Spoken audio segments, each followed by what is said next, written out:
welcome to the My Whoosh Sunday Race Club. They are coming into the sprint, coming into the end of the sprint, and it is absolutely manic here. Kittel is pushing on, so is Ramer, but the big push, well, that came from Catherine Montoya. Who's going to set the fastest time in Category 1? Is it going to be Nordin, Filensky or Giovanni? They're all going for it at the moment. Who's going to set the fastest time? Whoop, whoop, whoop. Bridget Filensky turns green. Kate Tridden is the rider pushing on at the moment. She wants that polka dot skin suit. Dorothy Gonzalez-Rua also wants it because she's done a big push from behind. I don't know who's got it. Well, actually, Kate Tridden has got it because we've just seen it pop up. So Tridden rewarded for that push. Soderstrom, look at the kick from Mika Soderstrom. She's gone, no way are you getting away from this. We're going for the polka dot banner. Soderstrom and Guerra both kick hard on that final climb, going for the polka dot skin suit. Take a look at the sprint Idzik's putting in here. 10 watts per kilo. She wants to hold on to that green skin suit. Look at the effort and work from Idzik in the pain cave, holding on to that sprint. It is indeed the Face Rock sprint, and that was a phenomenal head-to-head. McCarthy's at 6 watts per kilo here. This is a massive dig from Kate McCarthy, the world champion. She is desperately trying to close the gap to Tomasi, but the gap now behind Aguera at 5 seconds, Bruni at 7 seconds, Fua Alberg, Hermansen 14 seconds back. That's the main group in Category 1. This is the world champion Kate McCarthy doing the business on the Vessel Rock climb, putting the gap into Guerra and Tomasi. What can those two do once they get to the top? And is this the race-winning move from Kate McCarthy? Can anybody catch Piccolo and Denton? Piccolo is pushing, so is Denton, but Vanilla and Ultramarino are coming. Can Piccolo make it? Will Denton come past? This is Ultramarino. Will Ultramarino go over the top? I don't think she does. I think it's Denton from Ultramarino from Piccolo. That was so close. بسم الله الرحمن الرحيم. مشاهدينا الكرام متابعينا في كل مكان، أهلا وسهلا بكم. لام كونغ تعود للمشاركة، تعود من جديد. لام كونغ لم تكن متواجدة في الأسابيع الماضية في الشهر الماضي. اليوم نشاهد لام كونغ المتسابقة متواجدة هنا في هذه الانطلاقة، وهنا وصول الفئة الخامسة إلى جميع المتسابقات من الفئة السادسة. الفئة الخامسة هي المتقدمة والمتصدرة ب5 متسابقات في الأمام، وهناك عدد من المتسابقات من الفئة السادسة خلفها مباشرة. نعم، تنطلق هنا ناتاليا إدزيك السبرنتيرة صاحبة القميص الأخضر، تنطلق للمنافسة أيضا على القميص المنقط. ولك ريبيكا جونسون الآن تنافس وتبتعد عن نوفلي كوكونن. نوفلي هي أفضل، يجب أن تكون في السبرنت، ولكن تتقدم في هذه اللحظات ريبيكا وكاثرين، وأيضا ناتاليا إدزيك تدخل في قلب المنافسة. 3 متسابقات، جيرمين برادو من الفلبين، دورانسي كونزاليس أيضا اللاعب الكولومبية، وسارة لوندون من السويد. 3 متسابقات، 3 جنسيات مختلفة في المملكة العربية السعودية. التاك، نعم، تقوم بطلة العالم ميري كيتي مكارتي بعملية سبرنت في هذه اللحظات في الصعود القادم. نسبة الانحدار 7.3%. كاترين فورر في الملاحقة مع جابرييلا. ناتالي إدزيك تنطلق، نعم، نشاهدها بنقل حي ومباشر، تنطلق بسبرنت قوي فوق 600 واط لتنافس على المركز الأول. وكاترينا شو اليوم تنافس أيضا على السبرنت وتصل أولا. ستيفاني بوكولو تصبح بالمركز الأول، تصل ستيفاني بوكولو والفوز الأول لبوكولو بالنسبة للبرازيل وبالنسبة لهذه الفئة. ولكن في آخر المطاف البريطاني بطلة السباق اليوم.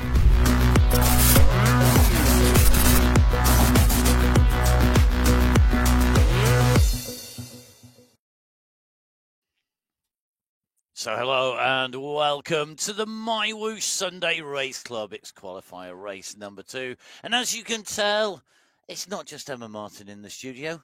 It's me, Matt Payne, as well. And in fact, there's actually 3 of us in the studio because we have brought in my dog, Indy the Trail Dog, into the studio as well because we've had a very busy weekend on the microphone here at Full Speed Events HQ with the commentary.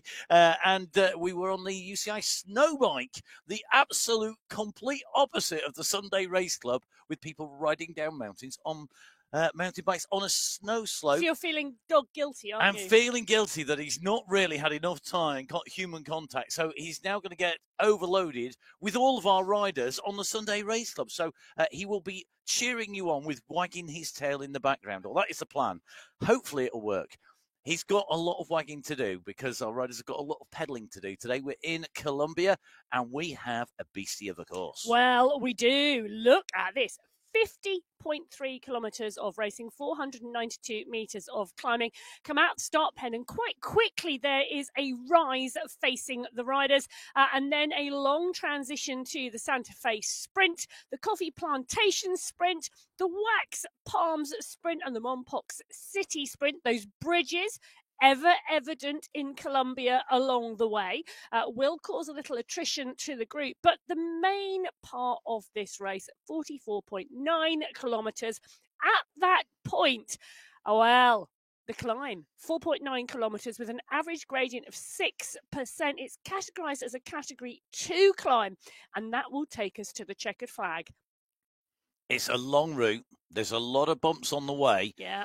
If riders are feeling maybe just a little bit like they want an easier start, so they might just ride those 45 kilometres, the initial 45k fairly steady, then race at the end. But this is Sunday Race Club, and we just know that the riders are going to go from the gun. In fact, in the first few kilometres, you can see there is a little bit of a bump, and I'll be brutally honest, I would attack on there just to really wake everybody up. I should tell you something. Your drafting skills absolutely going to be needed today. Yes. If you want to be in that leading group at 44.9 kilometres. Well, I did say I'd attack. What I didn't say then was I'd sit in as much as possible for the rest of the race route. So remember, we've got our sprints competition. We have our climbs competition, points being awarded at each of those segments, and it is fastest through the segment. And then, of course, we are going to have our overall competition. Now, each of our race categories in their own prize categories. Top 10 riders in the prizes. In Category 6, we have the Wheels United squad here. 2 riders representing that team, Katrina May Ruby and Rona Tangulon. 2 of our ever-present riders. They race fields 15, I think, today, Emma. Yeah, 15 riders on the start sheets in Category 6. Cristobal Paulo is here. She took the win last week. Daniela Londono took the sprint. Veronica Reyes took second. Flores took third. Hooker took fourth. And Tanglian from the Wheels United took 5th place. And the climb went to Rachel Hooker last week. She took 4th overall. So never assume that it's the winner who takes the climb. No, definitely not. And I think that could well be the case here today, although the climb finish is very close to the end. It's time to go racing. It's qualifier race number 2. We are away on the Sunday Race Club here on My Whoosh. Our riders in Category 6, our standard race category now that we've gone to 6 categories. I am going to stop saying it's new when we get to the end of February. Oh, because then we've done like 8 or 9 weeks. Yeah, we'll have reached 2 months in. It's no longer new. It's the standard. It's the norm. Get used to it. 6 categories here on the My Whoosh Sunday Race Club. In the women's race, 6 categories in the men. Yes, that means we call 12 race finishes, if possible, every week. So if you're new to watching the Sunday Race Club, you may recognise myself, Matt Payne, and Emma Martin from Sunday Race Club coverage from some of the esports coverage. Emma, of course, was busy with the USA Championships last week. Yes, and can I just say how fabulous it is to see more of the USA and Canadian riders coming through to the Sunday Race Club from the Echelon Racing League, where they needed to race at least once to get a qualifying ride in for those national championships. Now, the USA National Championships was indeed last week. The elite Canadian later today. The age category Canadian Championships were yesterday. So lots of great championship racing going on My Whoosh. Don't forget, you can jump on board. It is free to ride on the app. You download the app. You don't have to pay a subscription fee. It is free to you. You can buy yourself some upgrades in the game if you want to. If you want to bling your bike, if you want early access to all of the worlds. But you can just jump on and ride. Well, I'll tell you something. This group are riding away today from the start pen and out onto the Sunday Race Club because Hadjuk and Vus, Londono, Flores, Razzo and Bele are all in the front group at the moment. Really good to see this. They're coming up to that first rise. In fact, you can see it on the road ahead. This is that first small rise that we mentioned when we took a look at the map here in Colombia. Just enough. You can see the gradient just starting to head upwards now. Now, on the top right-hand corner of your screen is where you will notice those gradient changes. It gives you an indication of what the riders are facing and what is coming next. The group we are in with at the moment, or the rider we are in with, signified by the yellow vertical line. So they're coming towards the top of the climb, the plateau at the top. And you can see a little bit of a stretch on the group at the moment. That should come back together again. But, well, sometimes there's no such thing as should. And, well, I think there's always should, but there's definitely not always does. They're two very different things. Now, great to have a look into our riders. At the bottom left-hand side of your screen, if you're new to the show, we take a look at our riders in action. Daniela Londono, the rider that we can see on our screens there, nicely tucked into this group. And you can just see the pedal cadence, the revs per minute, increase and decreasing as she makes sure that she's sitting in that group. The rider's power, the number that is the watts in the top center of your screen. If it's in white, it means that they're on the front, that they're in the wind. So white is in the wind and green is good because you're in the draft. Yeah, well, Londono fueling as well for the race. Nice little fueling and hydration strategy is always key. So Lisa Hopkins, Adriana Flores, Veronica Ares, all in this group. It's looking like a good group at the moment, rolling strongly as they hit the small descent off of the plateau. So we're going to see how these riders go down this descent. It shouldn't break them open. We will see how the riders do. Katrina May Ruby chasing hard here to get on to the back of the group. Different time zones out and around the world, but the most important time zone is we are going from Category 6 time zone to Category 5 time zone. There we go. We're going to have official time zones for them. Don't believe that. That's not true. It is, though, true that we have two teams here. The Kitty Hawk Racing Team, captained by Jessica Hamilton, and Levelchenko with Angie Solorzano. Chinko meaning 5. Level 5. Chinko. I'm just looking across at Emma, and there was like blank look. I was just like, I didn't know why you were questioning it. I wasn't questioning it at all. It's a 21-rider race field. We'll go through what people have done on the way through. This is the first step up from Category 6. So you're looking at an increase in power, you're looking at an increase in peak power, and more importantly, in sustainable power as you go from Category 6 to 5 to 4, 3, 2, and 1. Away go Category 5, all in those light blue jerseys. Emma, take us through the racers, the riders, who's been really excelling. Well, let's just start with the fact there are 21 riders in Category 5 today, and some really strong races. Jessica Hamilton is in here from Kitty Hawk Racing, ever present in the sprint, always up the front, always wanting to drive the pace, and indeed she's driving the pace out to start pen at the moment. And look at the stretch on that group. They were not expecting that, and the wow is all I can go. I'm going to do that again. Wow, what a start. Now, Hamilton has got company with Limbalga at the moment as well. The two of them really dialing this. Jacqueline Kirchner, Brooke Samuel in the mix as well as Bridget Bremner. Steadier start on the front of the group. They know they're going to pull these two back in. They do. They have faith. Well, let's take a look, shall we? Because a number of riders from this race. Last week, it was Nikki Lloyd, Sandra Ferron, Suribayo, Charlebois and Kirchner. A number of those riders not on the start sheets today because you only need 2 qualifying races to qualify for the finals. And I know Nikki Lloyd, who took the win last week, is off sunning herself in Australia. Well, I'm sure her presence will be missed, but we'll no doubt she will probably be mentioned in dispatches somewhere later in the show. Let's just dive back into the race in a second, Emma. Georgia Perry, I just saw making the move there to come across Georgia, a rider who really she's attentive here.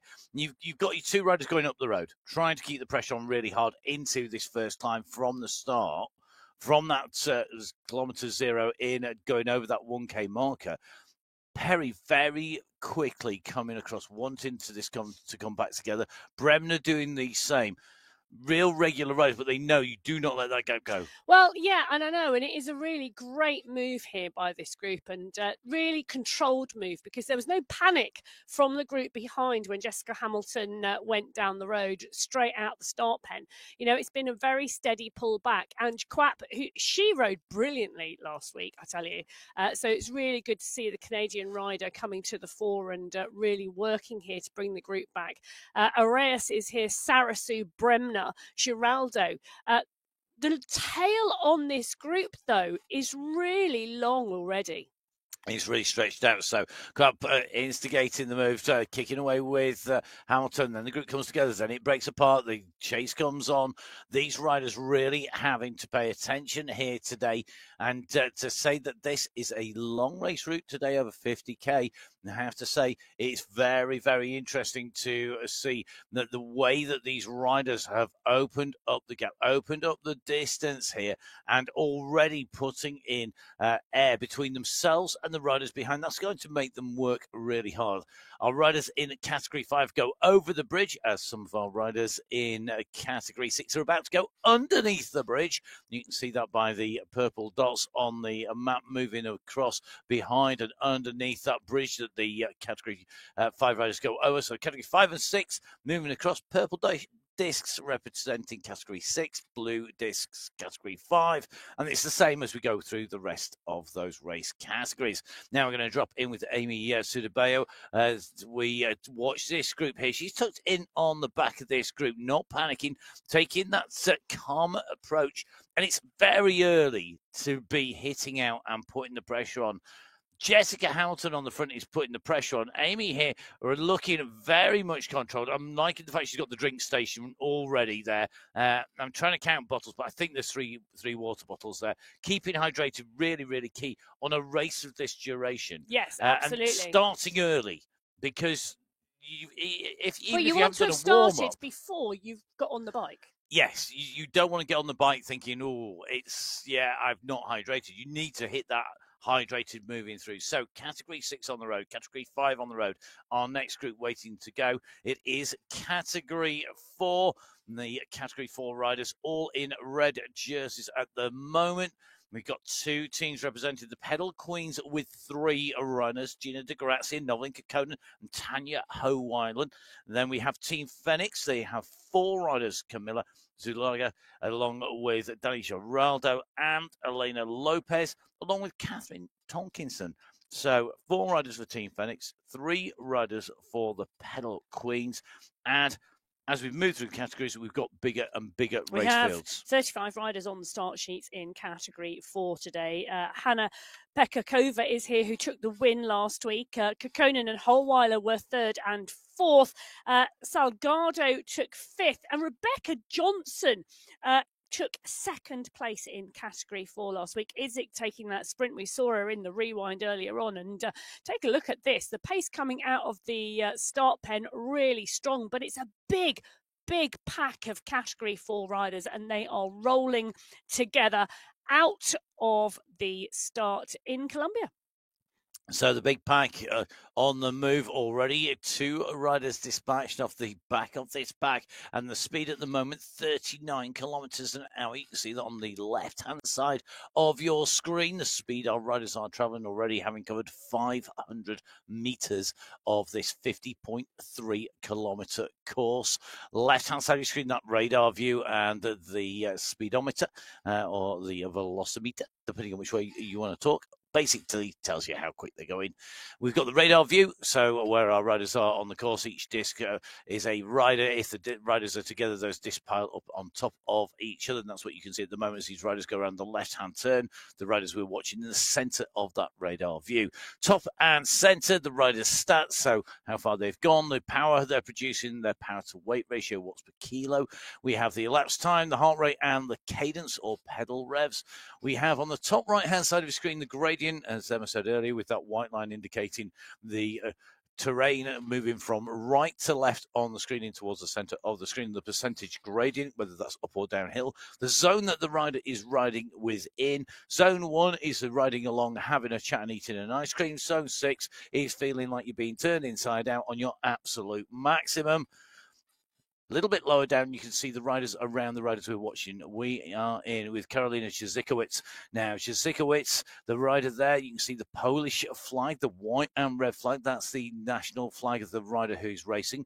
Above and below, you will see the riders and their time gap. So at the moment, because Ciezykowicz is in the group, highlighted in the blue, kicking on here, 4.3, 4.1 watts per kilo. The riders around, there is no time gap, so 0.00. So no seconds, no minutes gap. They are all close together. Behind, you can see, though, that there are riders at 23, 24 seconds now and at 1 minute in the same category. The jersey on the right-hand side indicating the colour of the jersey of the rider and hence the category of the rider that is in the group. Bottom left-hand side of your screen, most importantly, or could be most importantly, all the social media tags for MyWhoosh. So it's MyWhoosh on Instagram and Facebook, my_whoosh on X. Do make sure that you give MyWhoosh a follow on social media. And please do remember, subscribe to the channel, like it, put a review down. Make sure that you keep on coming back. And hopefully you enjoyed the show. We're going to jump in with Karolina Ciezykowicz. So not only have we got the icon on the screen, the avatar, we've got the person in real life, Karolina Ciezykowicz, there with the computer table and the laptop in front, watching the screen. The bike there on the turbo trainer. If I remember correctly, I think Karolina Ciezykowicz on a rocker plate as well. Not 100% certain on that one because we don't ever get to see the bottom of the bike. But we do get a great view of the rider in action and we get to see those different riding styles. So whether people are riding, they're pedaling, they're spinning, whether they're right on the limit, or whether they're pushing a massive gear and only doing a few revs, very real insight into our riders when they're racing. At the moment, this group just backing off a little bit here, 39 kilometers an hour. The speed's still there, but they've just come down that descent, so that's to be expected. Category 4, they're on the road. Category 5, they're further up. So Category 6, it's time to go into the pen. In Category 3, it is our teams, first of all, the Freewheeling Spirits, led by Anya Kinsella. We've got La Rosa Blanca, the one and only Queen of Yorkshire, Holly Bergin, here for them. And Team Golden Light, represented by the one and only Golden Light. A big field of riders. And we have one extra rider from our initial start sheet, which is Valentina De Segna of Italy, who is a very notable addition because she is one rider that we know is going to give it absolutely everything. Yeah. We are in with Emily Mabin. This is the start of Category 3. They'll be heading out from those pens. You can see the pens represented on the left of the screen on that radar view. All the riders in the pen. It's time to go racing in Category 3 on qualifier race number 2 in February for 2025. Mabin quickly up to speed here in this group as the group take the left-hand turn and head out onto the course. Well, they do indeed. And Rhiannon Denton in the mix here. She took the win last week. Rama took the climb, however. Kim Bonilla, she took fourth to Esler's. She took fifth to Esler's fourth, should I say. And Angelica Altamarino, who is in here as well, she took second place last week on the podium. But Category 3 is a stacked race field. 38 riders on the start sheets today in Category 3. And I'd say that a lot, but Category 4 is 35. So it really is. These Category 2, 3 and 4 really swelling now in terms of numbers. But Bulwara is here. Asafas Berglund is here. Alzat, Hyde, Mabin, Osterby, Daniels, Elos, Ricardo, McLeod is in here. Tucanis is in here. Schultz, Vasquez, Becerra is in here. Philippa Hill. It's a really, really packed race field. And, the top 8 last week in Category 3, bearing in mind we were on that Vessel Rock course, 5 seconds separated the top 8 women in Category 3. It was that close. And I was on international duty for the UCI at the cyclocross world championships in You can't even remember, can you? Northern Louvain France. in Northern France. It's been a lot happening in Northern France, but I did watch the racing. It was a really I really loved watching the. It was my way of winding down, and I was watching the performances. I'm loving the fact Valentina did say that. Oh, do you know what? I always wave back to the riders. I keep saying this, but I do. I just waving back to Valentina Signa there from Italy with the headphones on as well, which is fantastic. I'm loving the fact got the headphones on, really focused here. I really love watching the racing. And Category 3 would look to me to be really, really, really tough race from them. They were on it like a curb on it. Can I just say, Category 3, for the first time ever since I have been working on the Sunday Race Club, Category 3 set a faster winning time on the course than Category 2. And that was due to the way they rode it, wasn't it? It was completely due to the way they rode it. And I can tell you, the top 8 women in Category 3 finished faster on the course than the winning Category 2 rider. And that time was made by the consistent pace throughout. Yeah. It's the old analogy, isn't it, between the tortoise and the hare? No. In some ways, because the problem is that Category 2... It's not a problem. Okay, not a problem. The way Category 2 rode it, it was very much a jumpier pace, but there was more time down than there was up going quick. Yes. And Category 3, they rode at a steadier pace, but overall it was quicker. And yes, they went up and down, but there was more action on the bits where the Category 2 had sat back. There were more protagonists, more people wanting to have a go. And, yes. And a lot of the time, it's just how it can be down to how people are feeling, isn't it? Well, no, I have to say, for me, it was more about the fact that Category 2 waited to race. Yeah. You know, they'd sort of taken a look, and I don't know what had happened, but the way the race went out the start pen, they didn't really get going until the latter stages of the race, whereas Category 3 raced from the gun. And, I mean, Category 2 quite often are... There's nothing wrong with those different forms of racing. No, they're very different. But sometimes it is so random, because I've been in races, and you kind of all sit there, and you're waiting for somebody to have a go. And you then wait and wait, and actually nobody has a go, and you're going, well, actually, this is all right. I'm going to sit here and wait and wait and wait. And you're all waiting for the first person to blink and have a dig. Here in Category 3, again, this is quick with 45k an hour. Well, and you can see, look at the nature of the group. We've seen in some of the other groups that have come out of the pen a wide, round group. We've seen others stretched and long. I'm thinking about Category 5. Well, Category 3 here is a long tail on this group already. It's a big stretch. They're now coming back together again as they're settling a little bit more into this. But there's riders having to push here to get onto the back of the group. So Altamirano, Bulwara, Taylor, all pushing on at the moment. Carolus, because Takanis, Walkenhurst, Garia, Hill, Denton are all in that front group, wide across the road now and settling into this race. Quick start. Plenty of people prepared to take up the running. Just saw Barbara Bulwara in there. Really interesting, Bulwara there. Not looking at all flustered by the move down the road. And that's a great insight that we see when we see the person rather than just the avatar. You get a feel for what the rider is doing and thinking. And yes, some people are brilliant poker players and they have that stone cold face, no matter whether they are suffering or whether they're taking it easy, whether they're attacking with an aggressive move or whether they're passively waiting for the racing to happen. Their face doesn't change, but other riders, they sort of wear their heart on the sleeve and their expression really, really shows. But really interesting there, certainly Bulwara, no sign, not one, that she was struggling. She looked very, very comfy there, even though the pace was on. Well, I can tell you the Category 6 race hitting those bridges at the moment. You can see that behind them.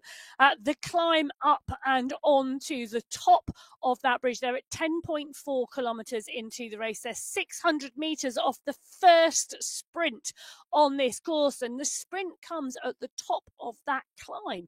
That's the Santa Fe sprint, the first one of the day. Nasty sprint positioning, that's what I say. But Flores, Belle, Hadjuk, Connell, Paolo, Tanglian and Hooker, all part and parcel of that leading group. The leading group stretched slightly, from that climb. One rider just needed to push back on and jump back in. Londano. Well, Londano took the sprint competition in this category last week. So my shout out, take a look at Daniela Londano.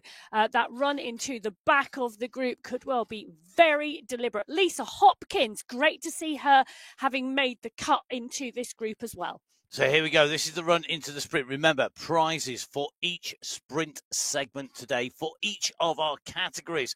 Fastest time through the segment takes away the prize. Because this is on the uphill, and I 100% agree with you there.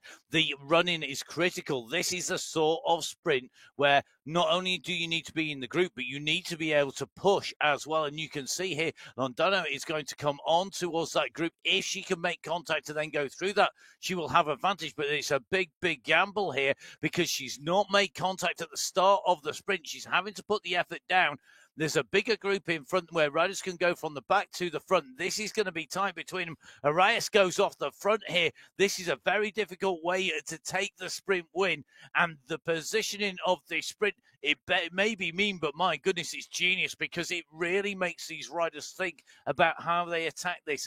Arias at the moment with the fastest time. She attacked off the front of the group, which was the biggest group there, and it has given her the sprint win, something that doesn't normally happen. Normally it's somebody going from the back of the group to the front of the group. That is normally the way to go off the front. So Arias going in through there. Great ride by her. She now pulls on the jersey as the winner of the most points so far in the competition. And it is an accumulated points across all of our 4 sprints that gives you that title at the end. It is. And one of the things that's quite interesting here is Jessica Hamilton, who took the sprint competition last week, not in the mix.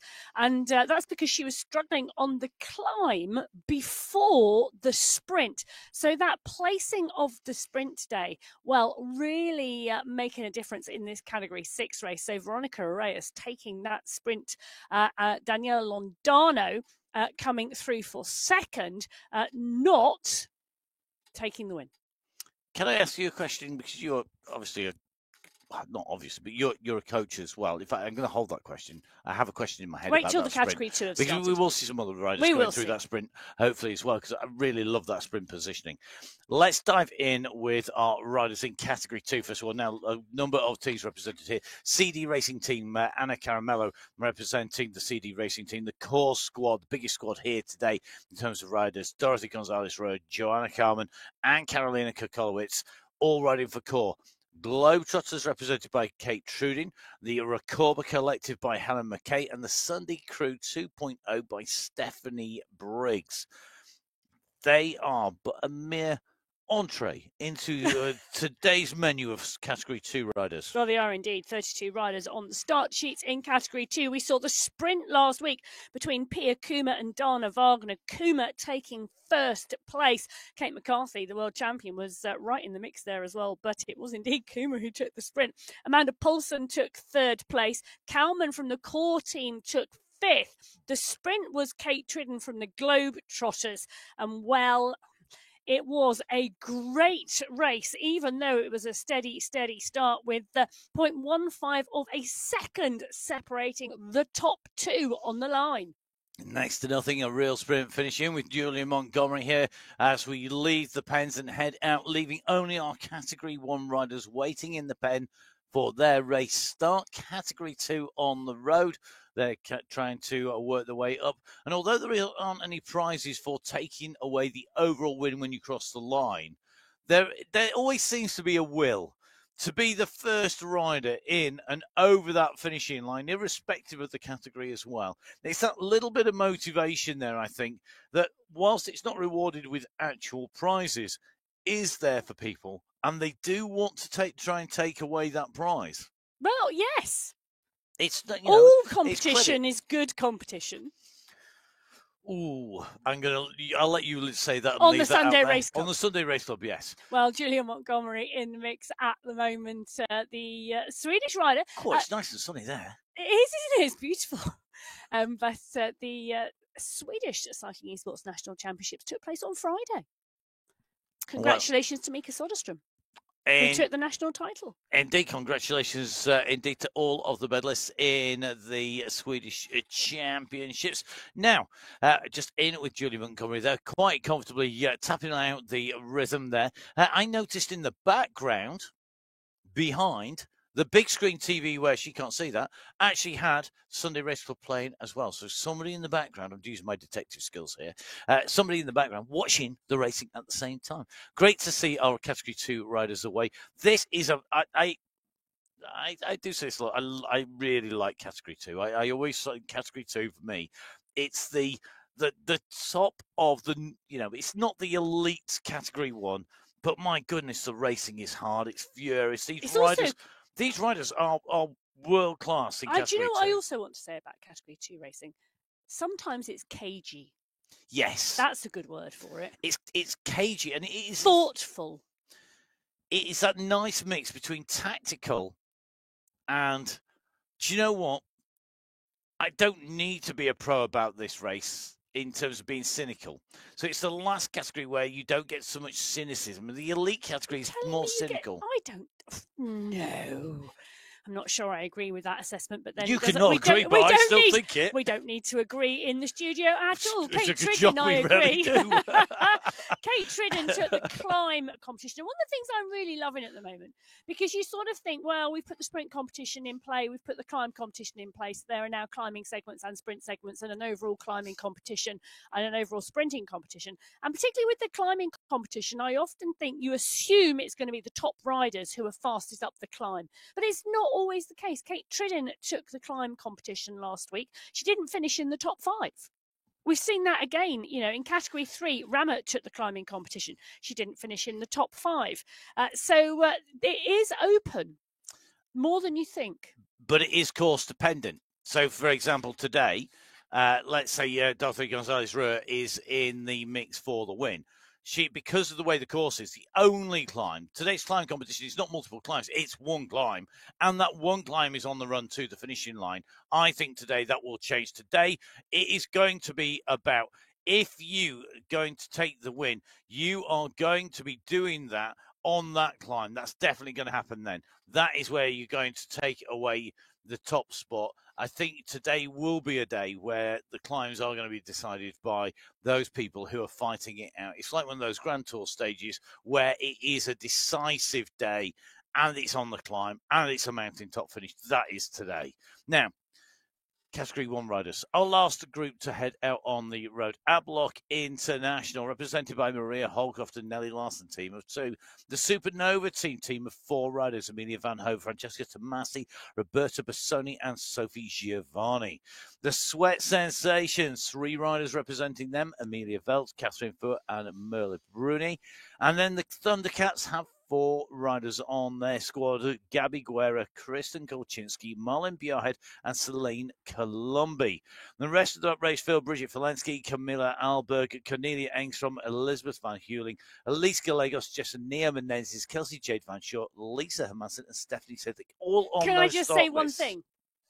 Welcome back to the Sunday Race Club, Liz Van Heuling. Indeed. I am excited to watch her back on the Sunday Race Club.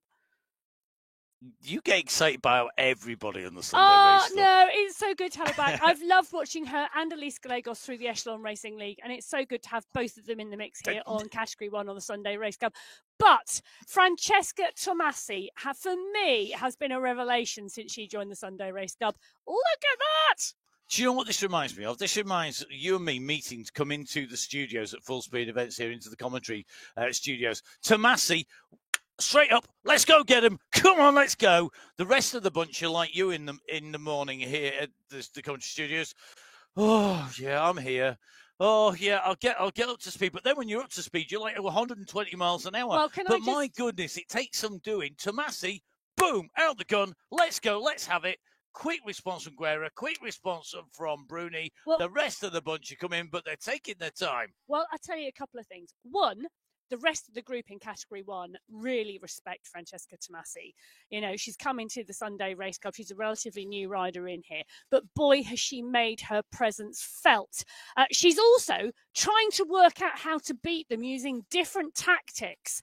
You know, she's not a one-trick pony, and I'll tell you something, one day she is going to be right up there on the top spot, but somebody today who will be looking for that top spot is Gabriela Guerra. She's on your screens at the moment. She's the one who went straight up onto Tomasi's wheel. She knows what she's doing, and she's closing that gap. It's dangerous.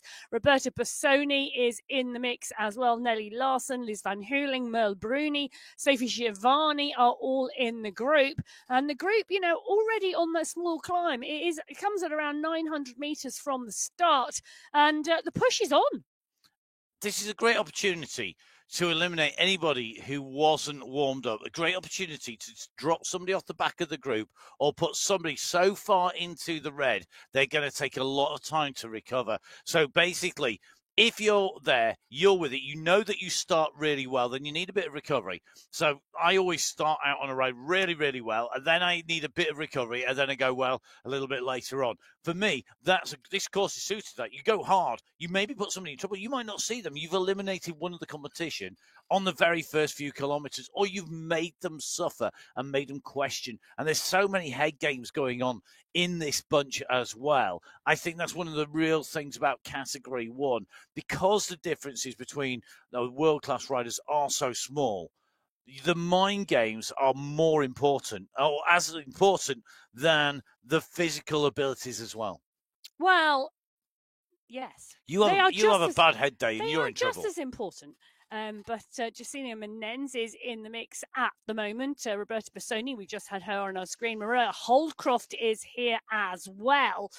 So good to see this pack rolling and rolling strongly out of the start pen. As we drop back in with Category 3, it's sprint time, and take a look at that.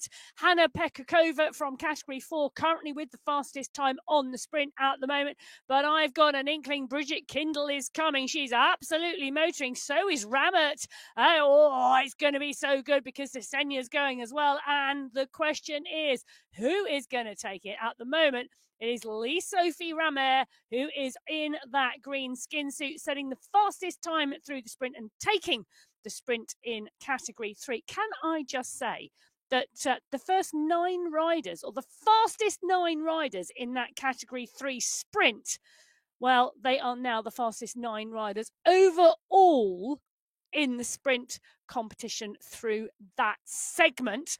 And that is about the size of this Category 3 group and the amount of draft that is available, because Pekakova set a time with the 11.8 watts per kilo, which is higher than anybody in that Category 3 leading 9. But the draft, phenomenal. And there you go, Lee-Sophie Ramer, the woman who took the green skin suit in the sprint. And you can taking a look at Lee-Sophie Ramer here, and looking at her face, looking at the way she's tapping on after having gone for that at a full-on sprint effort, she's very quickly back up into her rhythm. Yeah, she is indeed. And the recovery really quick and really strong. Gemma Daniels, Holly Bergin, they are all in this leading group. And the group now all back together and wide across the road. Big kick by Lee-Sophie Ramer. A lot of riders going for that. Desegna right up there as well. Heiborg, Dijkstra, Ricardo, Walkenhurst, Carolus, Kiddle, as you mentioned, too, you were following going through there. Shows you just how many people were prepared to have a go, and some pretty big numbers coming out as well. The average watts per kilo through that sprint of Lee-Sophie Ramer, 11.2 watts per kilo, 572 watts. A big kick by her. By no means, though, the biggest watts per kilo or the biggest power. So really using her skills in the draft dynamics there and going through.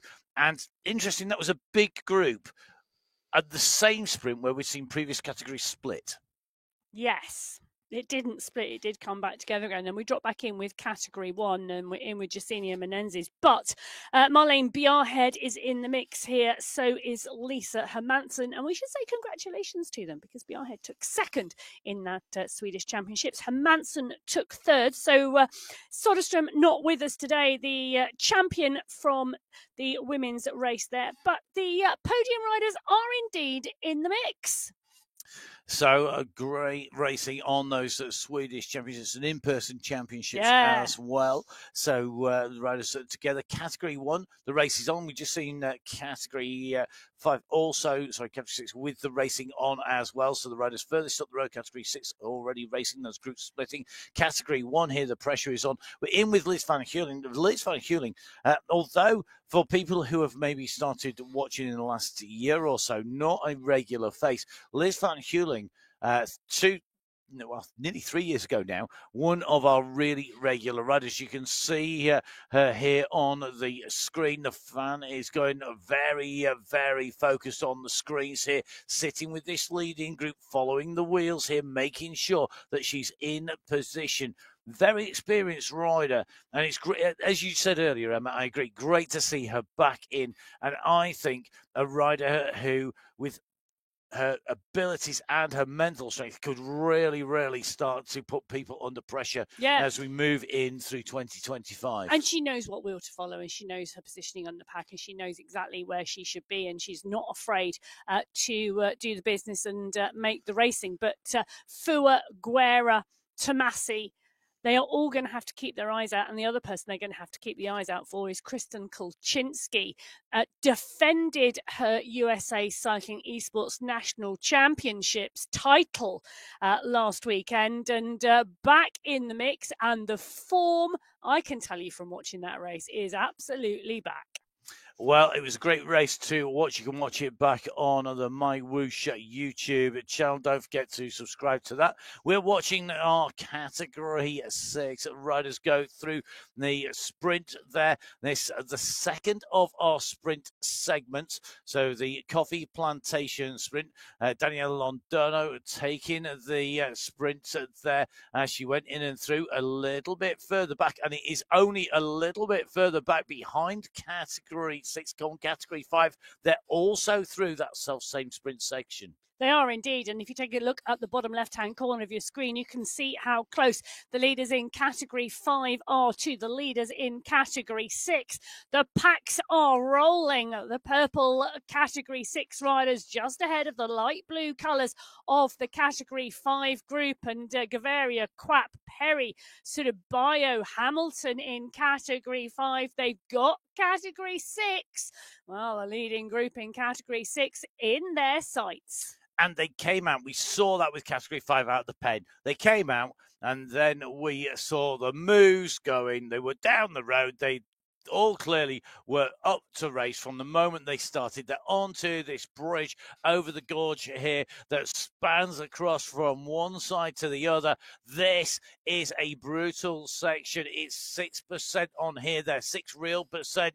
And it's very much feeling like a real climb. And as they go up, they catch and they're going past the riders in Category 6 here. So the lead is likely to exchange. And this is difficult for both groups.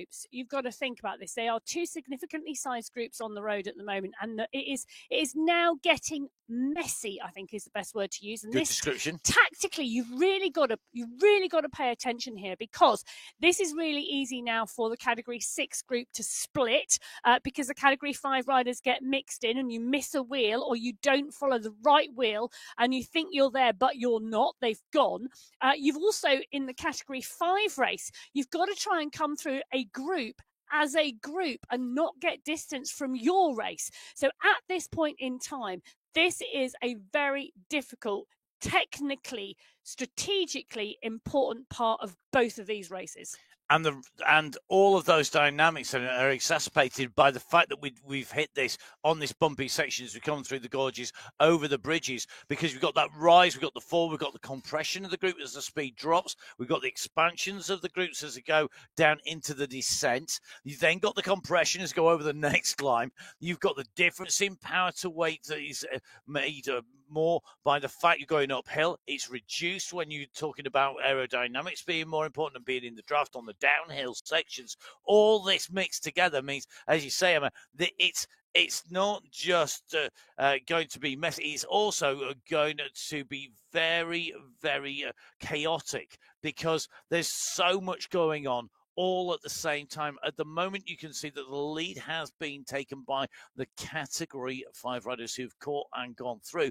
But if you look behind you can see purple jerseys all looking to try and take a lift. And I'll Hooker tell you something, at the moment, he's doing a great ride. She is indeed. So Rachel Hooker has benefited big style from this Category 5 pack catch. She has really jumped on board the group and she's paid attention very, very closely. Perry, Sudabayo and Quap have gone past the three leaders in the Category 5 group. Rachel Hooker jumping on the back. Bridget Bremner now trying to bridge the gap. She's bringing it across Isabella Giraldo. Adriana Flores is also with this chasing group. So she is also looking at getting to come across that group in the Category 6 race. And if you've been passed on the way through and you've seen your competitor go up the road with another group, you've got to then choose your moment. You've got to jump in. We're seeing that with Grace Paolo at the moment, jumping into group number 2 here. Jumps onto the back. The Flores is in there already. They need to go up to that front group, and they're going to use the group. Let's dive back across because we're just down into the sprint with Category 4. This is sprint number 2. This is the Coffee Plantation sprint, and this is Category 4 on their way through.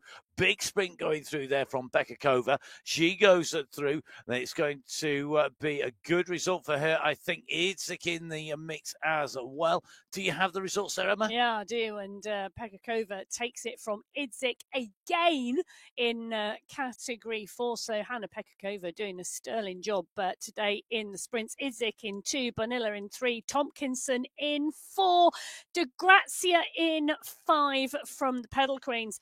So the Category 4 pack really pushing on in those sprints. Londano took the sprint in Category 6 and Gaviria took the sprint in Category 5. The problem with doing these sprints, with doing particularly that sprint and really going for it, is immediately after you've got this bridge, you've got the bridge sections coming. You can see the waterfalls coming down at the side here. But this means that the bridges raise you up to get over that water flow. And the problem for me is if you've gone too hard in the sprint and somebody else has maybe just held back a few percent and now goes again, you see the attack. We're seeing Kekkonen go down the road. Interesting that going with her is De Grazia, 2 teammates there. Tompkinson is answering from Team Phoenix. This is going to be tight. Really interesting move. Push on through the sprint and then attack over the top into this tough section where we've just seen Categories 5 and 6 go through. Category 4 on the way. Well, Santos is there, Zugala is there, Rebecca Johnson is in the mix as well as Mongeli. This pack all coming back together again now, and Tanya Holweiler, you can see her on the screen at the moment. That is gulping for air. It's a nasty, nasty bit of route planning. Sprint then climb. No, it's brilliant, genius route planning. I love it. Well, I'll tell you something. You look at it and you think, oh, it's flat for 44.9 kilometres. Oh, no, it's not. These are short, sharp climbs. They're leg sapping. And at some point in the race, you really don't want it to happen, but it does occasionally. You get up and out the saddle to go again on another small rise and your legs say no. Well, you don't want your legs saying no because at 44.9 kilometres, the main climb comes on this course today. And I think, I'm going to nail some colours to the mast, I think this is a course that could suit Rebecca Johnson today. Okay. And I think one of the things about riding, this for me is why it's so important to ride regularly on My Whoosh. And we've seen Johnson here. She's in the right place at the right time, experienced racer. So she does have the skill set, the tools in the toolbox to pull out something when she needs it. But it's better to know what's coming and have them ready in advance. You save yourself time, you save yourself energy. It makes it just that little bit quicker to respond if you know that after the sprint comes that section, that climb, that drop, that raise, and you know what's coming. So spending time riding on the platform, absolutely key. I'm really struck by Rebecca Johnson's riding abilities and the fact that, I know we talk often about the fact that Rebecca Johnson is often riding from various different places around the world and yes, etc. But actually, that shouldn't detract from the fact that she actually is a phenomenal racer and rider, and has progressed so much, I think, in the time that we've seen her on the Sunday Race Club. And I've got to say all credit to her, because that doesn't come without, I don't want to use the word commitment, because I don't think it's commitment. I think it is dedication to keep training. It's so hard to get that consistency of training, and she's done a really good job of that. I had a chat with her once, and I have had a chat with her more than once, actually, but one time I did have a chat with Rebecca, and she said to me, the Sunday Race Club is hard. It is really hard. And she said, racing the Sunday Race Club makes me fitter than when I used to train on a bike and not race the Sunday Race Club. I'm a great believer in racing yourself fit and using it as the best form of training, because it's also specific as well. Now, that means you're doing what you fitness is only fit if you're fit for purpose. Well, and I'll fit tell for you purpose is racing this. Who is fit for purpose, and that is Catherine Fuller. Oh, yeah. She's on the front of this Category 1 pack at the moment. The pack now moving in to the 10.2 kilometre marker, and they of this 50.3 kilometre race, mind you, but Engstrom, Menendez, Guerra, Columbi, Fua, Filensky. Well, Filensky's just off the back of the group at the moment. And Kelsey J. so Van is Van Shaw. So those two riders just in a little bit of danger at the moment as they're coming into the top of this small climbing segment. Oh, it's a climbing segment. Of course, Catherine Fuller's on the front. They're coming onto the top here, and very, very shortly they will be into the first sprint of the day. The placement of these sprints, really interesting on this course. Category 3 going through. We saw Leah Sophie Ramet taking the top spot in Category 3. Category 2, Anna Embring taking third place. Dorothy Gonzalez-Rua taking second. The fastest time, though, at the moment held by Category 2 rider Pia Kuma. She'll be taking away that segment prize in Category 2. Will Category 1 go for this? On the basis that behind this is a level and a drop down, and you've got a bit of chance for recovery. It's not like the second sprint of the day that we've just been focused on, the Coffee Plantation sprint. The Santa Fe sprint, although you've got the climb in front of it, if you are in a group, you can go for this, and there is money at stake. So let's see the pace winding up. They're out of the saddle. This is definitely going to be contested. You can see that the watts per kilo have gone up. We're seeing 11s. We're seeing 12s coming from them at the moment. This kick is going to be critical. Van Hooling's gone at 14 watts per kilo. Van Hooling wants a sprint here. Filensky has tried week in, week out, and often taken the top spot. Oh, it's going to be a great question as to see who comes through with this. That green jersey, I think, has been alternating its way through. It's been yo-yoing up and down through that group. We're waiting to see who's going to take that. I can tell you who's got it. Well, it can't be Filensky, because she was off the back of the group. It can be Filensky. No way! Because she was off the back of the group. But Bridget Filensky takes the sprint in Category 1 yet again. I'm just diving onto the timing screens here and looking for the times and the positions on the way through. Pia Kuma, congratulations, you have the fastest time. Despite Category 1 coming at that, the Category 1 were late in their jump. They didn't hit it at speed. They jumped in the segment. Well, the pack is also smaller. Yeah, yes, it is. But I think they went into that sprint and they all responded as they went in. You can see the times on the screens. It's just a really good indication here. Filensky's time, 13.416. She's 0.282, which doesn't sound a lot, and it isn't behind Pia Kuma. But this is Category 1 rider. You look down that screen, it's actually a long way to get to our next Category 1 rider. They're 18th place, then 24th. And for me, it's because that Category 1 pack weren't rolling. Great result there by Kuma. Well, it is, and it's a real mix of 1, 2, and 3, the categories. So Kuma in 1, Filensky in 2, Gonzalez, Rua, Embring, Ramet, Svardstrom, Desenia, and Montgomery. Heiberg and Desestra from Category 3 round out the top 10. I tell you, it's some phenomenal sprinting through the Santa Fe sprint. The numbers, the watts coming out of those riders. Wow. Really impressive, really interesting as well how those riders go through. What I'm talking, Bridget Filensky, that's a shot, because to be able to do that, for me, that shows that she was chasing on and coming into it at pace and then continuing that pace through, and that gave her that. And again, it's that to speed, bouncing up and down, or going flat out. Now, we're going to go back across to our Category 3 riders. We're in with Holly Berge, one of the coaches on My Whoosh. You can go live with Holly, one of the coaches on with Emma, and a whole host of people, bringing you those live coaching sessions on My Whoosh, where you get to ride and see and hear the coach in action live. They're doing that workout as well, right when you are. And it's a great way to be motivated. Lots of great feedback by people who want to suffer whilst watching our coaches or being instructed by the coaches, or maybe just questioning the coaches. All the coaches have their own unique style, their own distinctive way of doing those sessions. And that's one of the great things. It's not formulaic. It is real people. There's no AI going on here. You get to see them suffer along with you as well. So please do jump on board. If you haven't given it a go, it may be the thing. You may like racing like me, and that is the best way of getting yourself motivated. But the best way for you might well be to jump on board. And lots of people really, really enjoying those coach sessions. Lots of those on the workout. You also can get some of that information on the My Whoosh info pages as well. But all of the sessions listed. Also, make sure you give the coaches a follow, because the coaches all publishing their training sessions.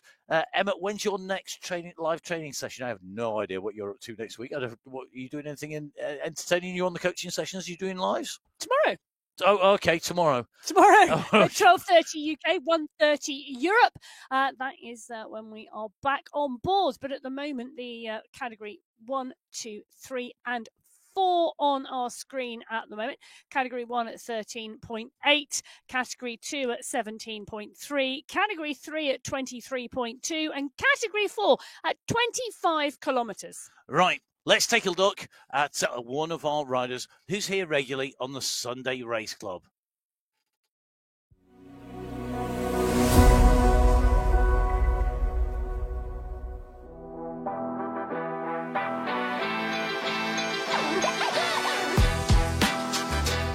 Hi, I'm Vicky Lloyd and I'm from Nottinghamshire in the United Kingdom. I'm a retired computer programmer and business owner.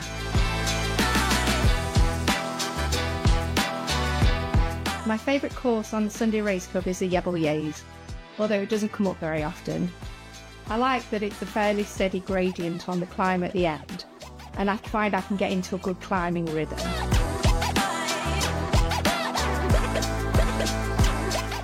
In terms of my biggest cheerleader, I would love to say it was my husband Ian, who also races in the SRC, but I don't think he dares come in the room when I'm buffing and pushing for fear of repercussion.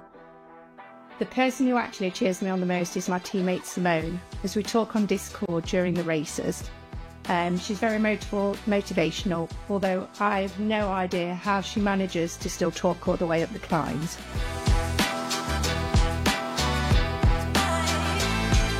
Post-race snack for me is a big no. It takes me at least an hour before I can face the sight of food, and all I want to do is drink water. No, but I'll always save some cake for later. The coolest rider in the SRC for me would be Bridget Bremner. She's truly inspirational and her love of cycling is incredible. I'm very lucky to team up with her each month, and she really makes us all giggle with her straight talking.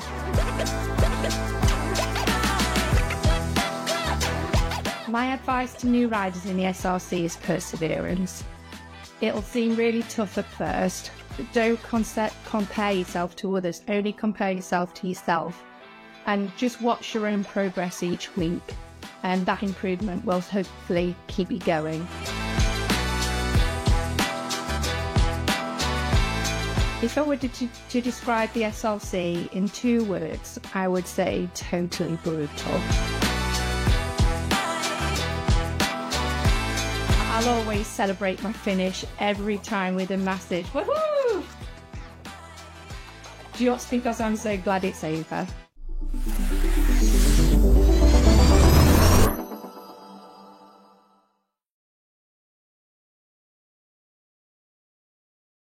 hear from one of the real stars, one of our riders, obviously, because they are the stars of the show. Nikki Lloyd there. Nikki, thank you very, very much for being our very first spotlight here today. We have had spotlights before, but I've got to say, it's always great to see them. The first one we've had for a little while, and great to see just what it means to you. And I love the emotion in there.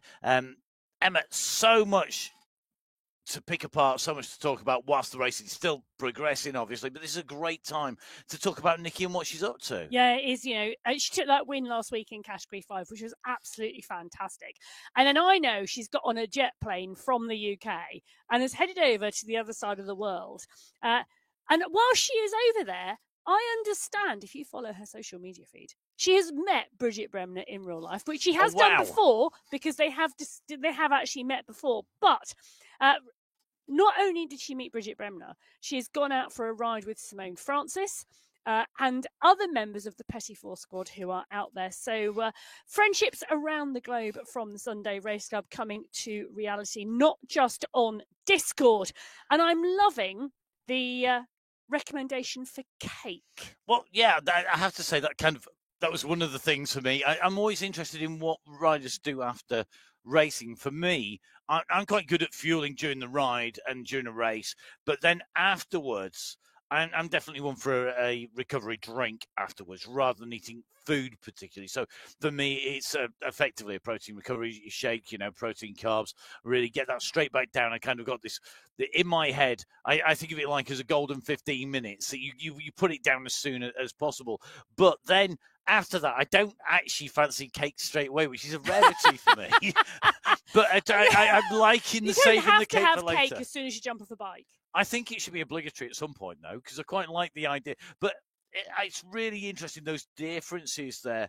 The inspirational rider, I've got to agree, Bridget Bremner, one of our real inspirational riders. But Nikki Lloyd, I think, is inspirational in her way as well, and the way she seems to pull people around her in a community. Well, I agree. The community building in the category is absolutely amazing, and you can see that the riders coming from across the world. Nikki, really interesting. She's also very interesting because she hasn't ridden a bike for a long time. She is new to riding. She's new to cycling. And part and parcel of that was jumping on board My Whoosh, learning how to ride a bike, learning how to race, and she's doing a sterling job. Not only has she started racing, riding, and winning, she's also got a whole new global community to do it with. So absolutely fantastic. Hannah-Pekka Kova on the ball. Look at the drive there on the climb at the moment from Hannah-Pekka Kova. This is the leading group in Category 4 at the moment, and they're coming up onto the back of Category 5 and Category 6 now as they're working their way through past the waterfalls on the bridge. And a nice clean pass actually there from the Category 4 pack. They are rolling really strongly, and it's a huge group of Category 4 riders who are all still together. And Hannah-Pekka Kova leading this chase back on with Sabala, having to drive on the climb there, the pressure being put on the front. You can't let those gaps go. You can't let the gaps open. That is really, really dangerous. So the riders in Category 4 currently starting to get close to that 30-kilometre marker. That means that they are making the way through. They are now over half race distance at 29 kilometres, but plenty of distance left today. 50.3 the total distance. And when you get over that half race distance, it's always good in your head to push on there. Pekka Kova really, really, for me, you could see there that she was working hard to go in. Really good to get that straight shot across. Natalia Idzik has been in this group. She's a past master at racing in Category 4. She was sat just in the right place at the right time there. The push going on the front here. The response comes as they go up this climb. The riders aren't just riding this route. They are racing this route. And they are racing, testing each other, pushing when the climbs come. It's not a case of, I'm just going to sit here and ride at X number of watts, or I'm going to ride at my 88.88% of my maximum. They are racing this. They are actively looking to get advantage Well, they are. And actively looking to get advantages of Category 1 pack. They're rolling at the moment now. Filensky and Van Schul, who we saw last time off the back of the group, now the gap at over a minute. Van Hooling just watching the back of the group at the moment, but the rest of the pack of Category 1 riders all in the mix at the moment. Bjarhead, Gallegos, Larson, all in the group. And there we go. We drop back in with Van Hooling. She's just perfectly positioned in that group, but they're coming into the sprint, and that's why she's perfectly positioned. Up she goes. The sprint is on, and Van Hooling has got one massive kick. She has, and she's trying to get on to the wheels here of Bjarhead, trying to use as much draft as she can as she goes in through. She came from the back of that group. The good news for her is Brigitte Filensky is off the back. Now, Bjarhead went, and Bjarhead has taken the jersey. Has she got the fastest time in that sprint, in the coffee plantation sprint? I think she has. That means that she's gone through ahead of Liz Van Heuling. But now the attack goes, and I wonder whether we were going to see this. Amelia Velt, this is a move coming in. This is coffee plantation sprint. This is where the bridges come. This is where the move is going to go. Go through the sprint. Watch the attack. Here comes the response. This is the Sweat Sensations 1-2. Amelia Velt leading out Catherine Fua. That is teamwork. Velt on the front, Fua on the wheel. Fua comes up and over the top on the bridge. The attack is on, and Velt jumps onto her wheel. Guerra, Bruni, Kolczynski, all watching the moves and closing it back down. And they will have seen what happened in the previous races where we went through that sprint. Then we saw the riders attacking, particularly Category 4. That was evident here. Bjarhead taking that sprint. We see Liz Van Heuling go through behind. As these riders came onto the climb and that attack went, I did see Marlene Bjarhead in the green skin suit going off the back of the group. She looks like she's made contact back on again, but that means she's now done 2 sprints in short succession. One to take the sprint win here, one to get back onto the back of the group. That is brutal, and that is why you've seen that attack of response. We are coming for our next climb. Here comes the bridge. Are we going to see another move, another attack? Bjarhead has made contact after going hard to go in through the sprint. She's gone hard to come back on again. Is she going to do a preemptive move here off the front and try and kick on? Another attack goes, another lift in pace here.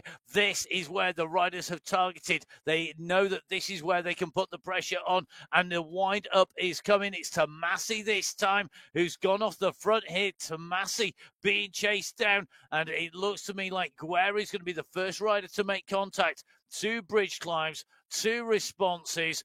That is that section done and dusted. We've got a drop down, but then we've got 2 more quick sprints coming. They are climbs, but they're shorter. So this is going to have a cumulative effect on the riders. And great racing here. It is absolutely fabulous racing. And Van Hove, I think, is the rider we've lost off the back of the group. Category 1 pack rolling through these climbs. Punchy attacks at the moment. Van Hove off the back. You've really got to stay in contention, because with every downhill, the pace goes more. Just a quick update. We've seen Marlene Bjarhead go through the fastest time in the sprint. It has now changed, and it's changed because Brigitte Filensky, despite going through solo, clearly has seen these sprints as a target. She took the first sprint segment prize. She's going to take the second sprint segment prize. So the Santa Fe sprint and the Coffee Plantation sprint going to Brigitte Filensky, who comes through with the fastest time. Well, she comes through with the fastest time. We've got more issues at the back here. Marlene Bjarhead and Amelia Van Hove, the 2 riders now distance off the back of the group at 6 seconds. Bjarhead may have closed the gap down and got back on once, but I don't think she's going to do it again. And we're just seeing that split on the left on the radar screen. At the moment of those riders sprinting, it looks like Van Heuling has stayed in with that group, but there are riders in trouble. We're looking at the sprint leader, Filensky, on the right-hand side of your screens. The sprint leader in Category 1 with that green sprint Skin Suit on the left-hand side of your screens. Further down the road, the leading group go up over the top. Riders being distanced again. Another kick, another sprint, another move off the front. This is another attack. This time, I think it is going to be Veld. Yes, it is Amelia Veld going this time over the top here. So Amelia Veld with the Sweat Sensations decides, right, you've had a plate, my turn. There's still more bridges to come, plenty of opportunities, and this is doing damage. Every time that attack goes in, the riders are having to respond. It is not just a little bit of a speculative move. This could be a race-winning move. If it can break clear at this stage, we are 22.5 kilometres in. We're approaching half race distance. This is not speculative. This is absolutely part 100%. and parcel of a plan. And the plan is being executed at the moment. We're starting to see riders get dropped off the back of the group. These small bridges, you look at them on the map like blips, but they are so instrumental and so fabulous for attacking, and we're seeing time after time after time. And Amelia Veld goes again. Catherine Fuhr, Elise Gallegos are all in the mix, but Veld is obviously on a roll here. The job today for Amelia Veld: hit the bridges hard. She's certainly doing that. She goes through from the middle of the group, goes over onto the front of the group. Guerra responds. Elise Gallegos riding really strongly as well here. She was on the front on that bridge. She gets back in together. They have one more bridge to go. Then it does start to level back out again for a little while. The recovery is potentially there. A little bit further up the road, we're just seeing the riders go through the Wax Palm sprint. That is a sprint number 3, and at the moment I think Sudibayo, the leader on the road, but not by much, and right on her heels is going to be Gaviria Arias, who takes away the points. Sudibayo taking the sprint segment win, so she will get the segment prize, but at the moment it's Gaviria Arias, the rider in the green skin suit, who's leading the competition overall. 7 riders in that leading group. Yep. So Sudibayo, Gaviria Arias, Quap, along with Geraldo, Perry, Bremner, and Piella. There you go. Category 5. Yes. Do you know what? My brain just had you a paused bit, then, didn't you? My brain had a little stall. It may need a refill of caffeine in a moment, it has to be said. So now riders in gear, 34 kilometres covered at the moment for Category 4. The Category 4 jerseys, those red jerseys, just taking the right to them. On the left of your screen, it is Kath Tompkinson in here, watching that big screen, making sure that she keeps a check on who is where. What I really like about watching Catherine Tompkinson is that focus. And it's true of a lot of our riders when we jump in with the rider rather than the avatar. The focus on the screen, that trying to absorb not just where your rider is and watching your rider, but also the radar view, the riders around you, the data that's coming in. All of that around means that it's a very particular skill set, I think. And yes, when you're on the road, you're on the mountain bike, whatever, you're taking in the surroundings, the environment. Taking in the data here, really, really important. Yes, you can't get a feel for the rider next to you like you can when you're out on a ride with someone outdoors. When you're indoors, that feel doesn't exist. You can't look them in the eye and see how they're feeling either. You have to go on the data, and you have to go on how the riders are responding to the attacks on the road. And the riders have the data that our viewers can see on the screen only. They do. And that is really, really key, isn't it? They can see what you can see on there. Can I just go to a point that you made there, Emma, about you can't get a feel for the riders and their character through the data? And just casting my mind back to when we saw the riders getting together when we were at the World Championships, the UCI World Championships, the eSports Cycling World Championships. Casting your mind back to that, what really struck me was that there were people being surprised by character, by how riders rode it when they saw them in person versus maybe their assumptions that they've made based on the data that they brought in. Well, and that comparison between the two was really interesting as they came through. We're just going to dive in with the sprint. Sorry, Emma. We'll go back to that point. Hannah Pekakova, just out the side. I'm just watching her sprinting here. That is some serious revs coming. 122 revs per minute out of the saddle sprinting. That was a full-on sprint. Sorry, Emma. Carry on.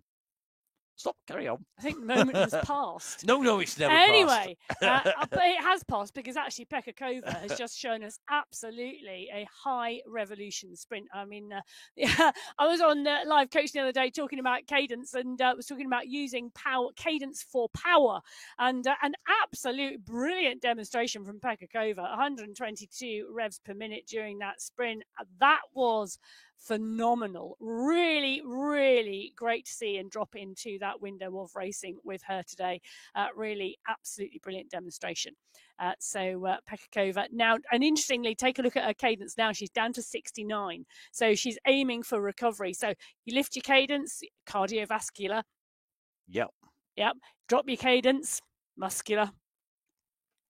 Away we go. Anyway, we're back in with category. Back in with category 1. Columbia, Hermansen, Gallegos, Larson, Fua, Tomasi, all in the Group 1 or 2 riders as we were last time off the back. They've come through the bridge section. They've transitioned now 26 kilometres into the race, and you can see the bumps are back. So it is indeed bridges, flatland, bridges, and the Amelia Velt paying very close attention to the front here. So is Guerra and Fua.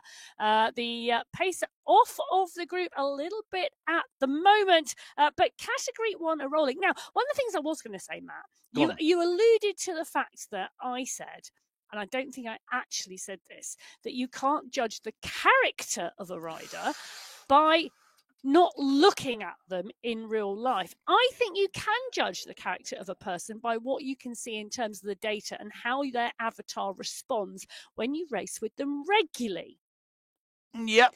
You can judge their racing character, how aggressive they are, how relaxed they are, whether they follow wheels or whether they are a brave rider who attacks and drives. They can surprise you some weeks as well. That is their racing character rather than necessarily their personality. Yes, I agree. And then that was the word you used. Yeah, it is. But I think, and I think that is one of those things that maybe we see, and it does tie into seeing Hanna-Pekka Kova there in that sprint.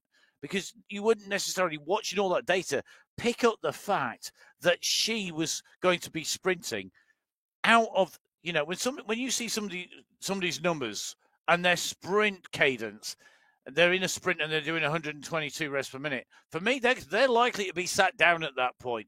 She wasn't. She was out of the saddle doing those revs. That is proper world-class sprinting there. That's not just, oh, you're quite good. That is absolutely world-class technique. It's really, really good. Sorry. But one of the other things we also mustn't ignore is the fact that a lot of these riders, Nicky Lloyd alluded to it, they're on Discord, they're chatting between teammates. So, you do have that support, you do have that ability, and you do have that added motivation. Now, Dana Wagner, we saw her go into the sprint last week with Pia Kuma. It was absolutely amazing. And just take a look at that. There's some rainbow bands in the background as well. There are. Now, those are the Masters, World's Masters jerseys. They have those slightly thinner rainbow bands on there. You win those for being the world champion in your age group in a discipline. Dana Hers Wagner was cyclocross. Was in cyclocross.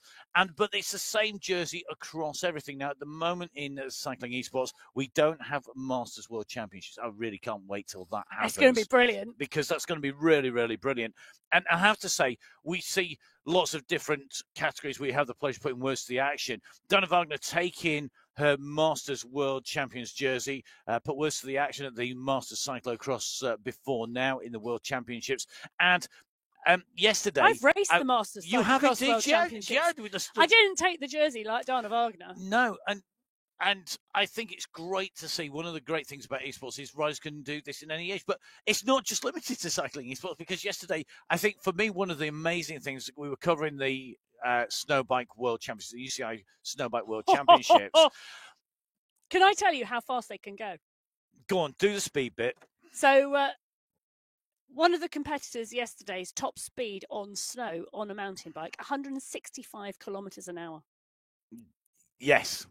And the world record holder was there as well, weren't they? I think it was 200 in the men's 250. No, that's on skis. On skis, thank goodness for that. The one of the competitors was indeed a downhill skier and had set a time record, the Swiss national record of 250 kilometres an hour on skis. And the point I was going to make was, even on the snow bike, we had a rider there who was a 6 times Masters downhill world champion. Yes, we did. Who had taken that championship. He was racing on the snow. He was downhill. good. I want to get him on the Sunday Race Club, because if you are able to put in that kind of power that can take a ride and have that strength, I would love to see, if you are a downhill mountain biker and you are racing Sunday Race Club and you are competitive at that, tell us about it. Get in touch at Matt Fixer Paint or at biking_Emma.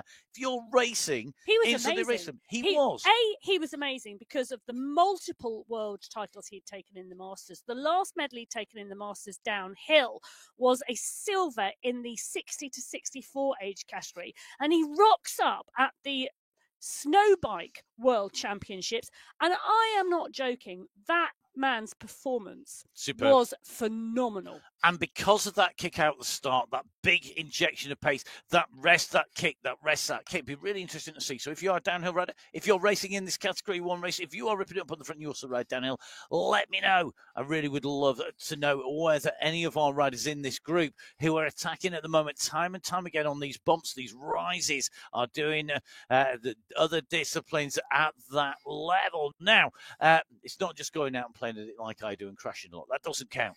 So, leading group in here. You don't get world championships in crashing. If you did, I would be a gold medalist. So the riders on the race here, Selene Colombi, really focused here, riding in the gym at the moment. You can just see really pedaling hard. They're good to see Selene Colombi on our screens once again. And nicely into this group, responding to all of these attacks really well. We're seeing move after move after move made. I expect to see Selene Colombi push on that last climb. Sorry, yes. Selene, if I've just given your tactics away to the entire world, but most people would expect to see Selene Colombi push on the last climb. I think so. She's such a strong climber. 100%, and I think be in touch, let other riders try and attack, and let that attrition wear them down, knowing that you can respond as she has done, but then put an attack And later. I also think people will expect Colombi to ride well on the longer courses because she is a Gran Fondo rider outdoors. And there's not many Gran Fondos that are super flat, that's for sure. No, or super short. If you ride that distance, it's hard to get that distance in super flat. Now, coming up to our next bridge, right-hand bend onto the bridge here, leading group going on. Riders being distanced, the attrition taking its toll.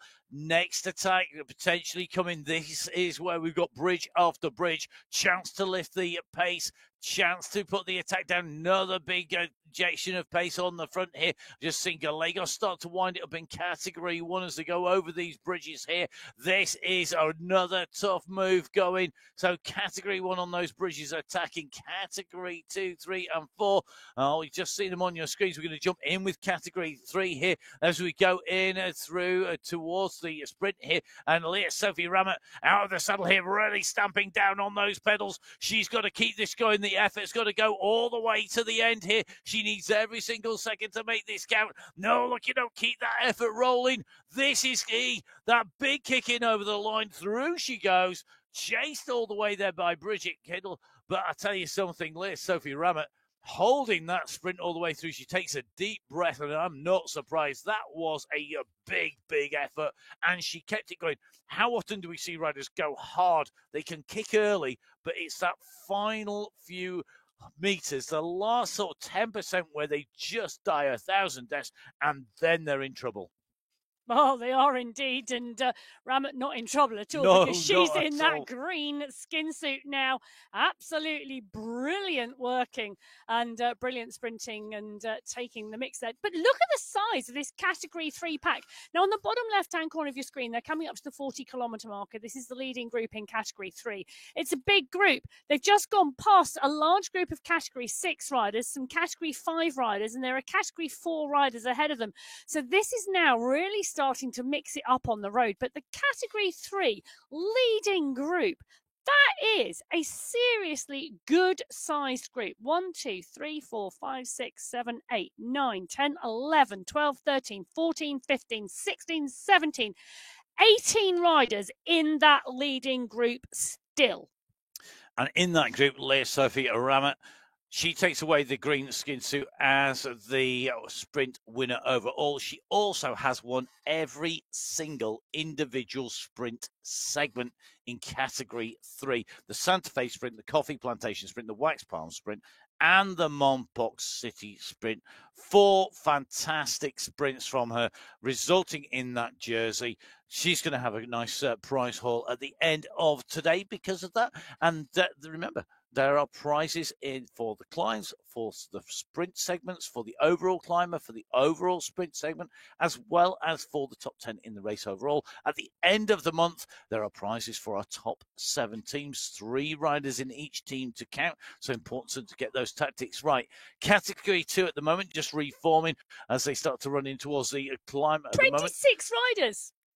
26 riders in category 2. There is 26 riders racing at the front of category 1. Another attack going off the front here. We just went over the bridge down into the descent. Velt, I think it is, who is on the attack here. 2 seconds up the road being answered here. Camilla Alberg, the rider who's bridged across. Another of our Swedish riders here. So Alberg making the move across and getting onto the wheels of Velt. She came up from category 2 last month. So it's great to see her right in the mix here in this leading category 1 pack. And she's really made herself at home. She's got the power. She's got the pace. We know she's got that, you know, she can hold the space. And now riding in, because we've got to remember, it's not just that ride. It's not just having the physical ability. Like any discipline, like anything you do in life, it takes time to adapt and to use all of those skills to your optimum. And when you're racing with category 1, you can't just have strength in one area. You've got to be good at taking in the data, knowing when to apply the pressure, how to draft, when to ease off, where you need to push for the hills, where you need to ease back. Category 1, that split is still holding at the moment. It is not necessarily coming back. It is pancake flat.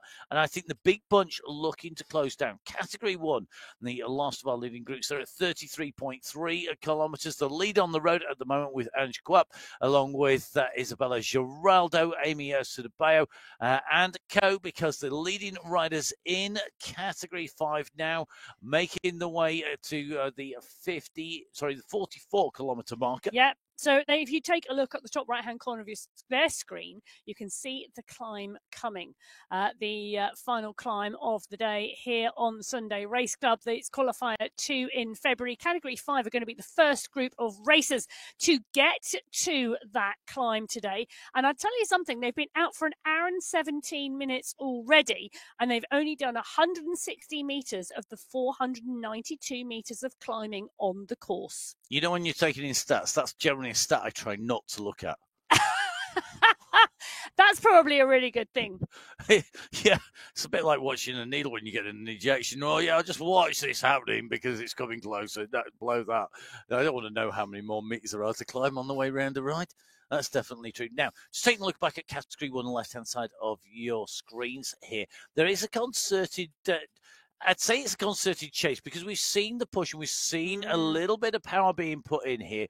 And it's almost like the riders are taking it in turns on the front to come down. They don't want to let the gap go too big here. They're prepared to let the riders work on the front. They don't necessarily want to close it down completely, but they're not letting it go. So really interesting management of the gap at the moment by what's left of the bunch in category 1. Yeah, it's interesting, isn't it? Because Velt and Alberg are the 2 riders up the road at the moment. And, you know, they're holding a consistent pace. Last time we just tacked in with them, they were sitting at around 5 watts per kilo. The chasing group are not doing that. The chasing group are sat mid-3s. So interesting to see that happy to let the group go out. But the next sprint is coming, and there's a fine line between chasing down a group and kicking for the sprint. And I think we're going to see a number of these riders kick for the sprint instead. See what happens when they get through the end of the sprint line and then readjust from there.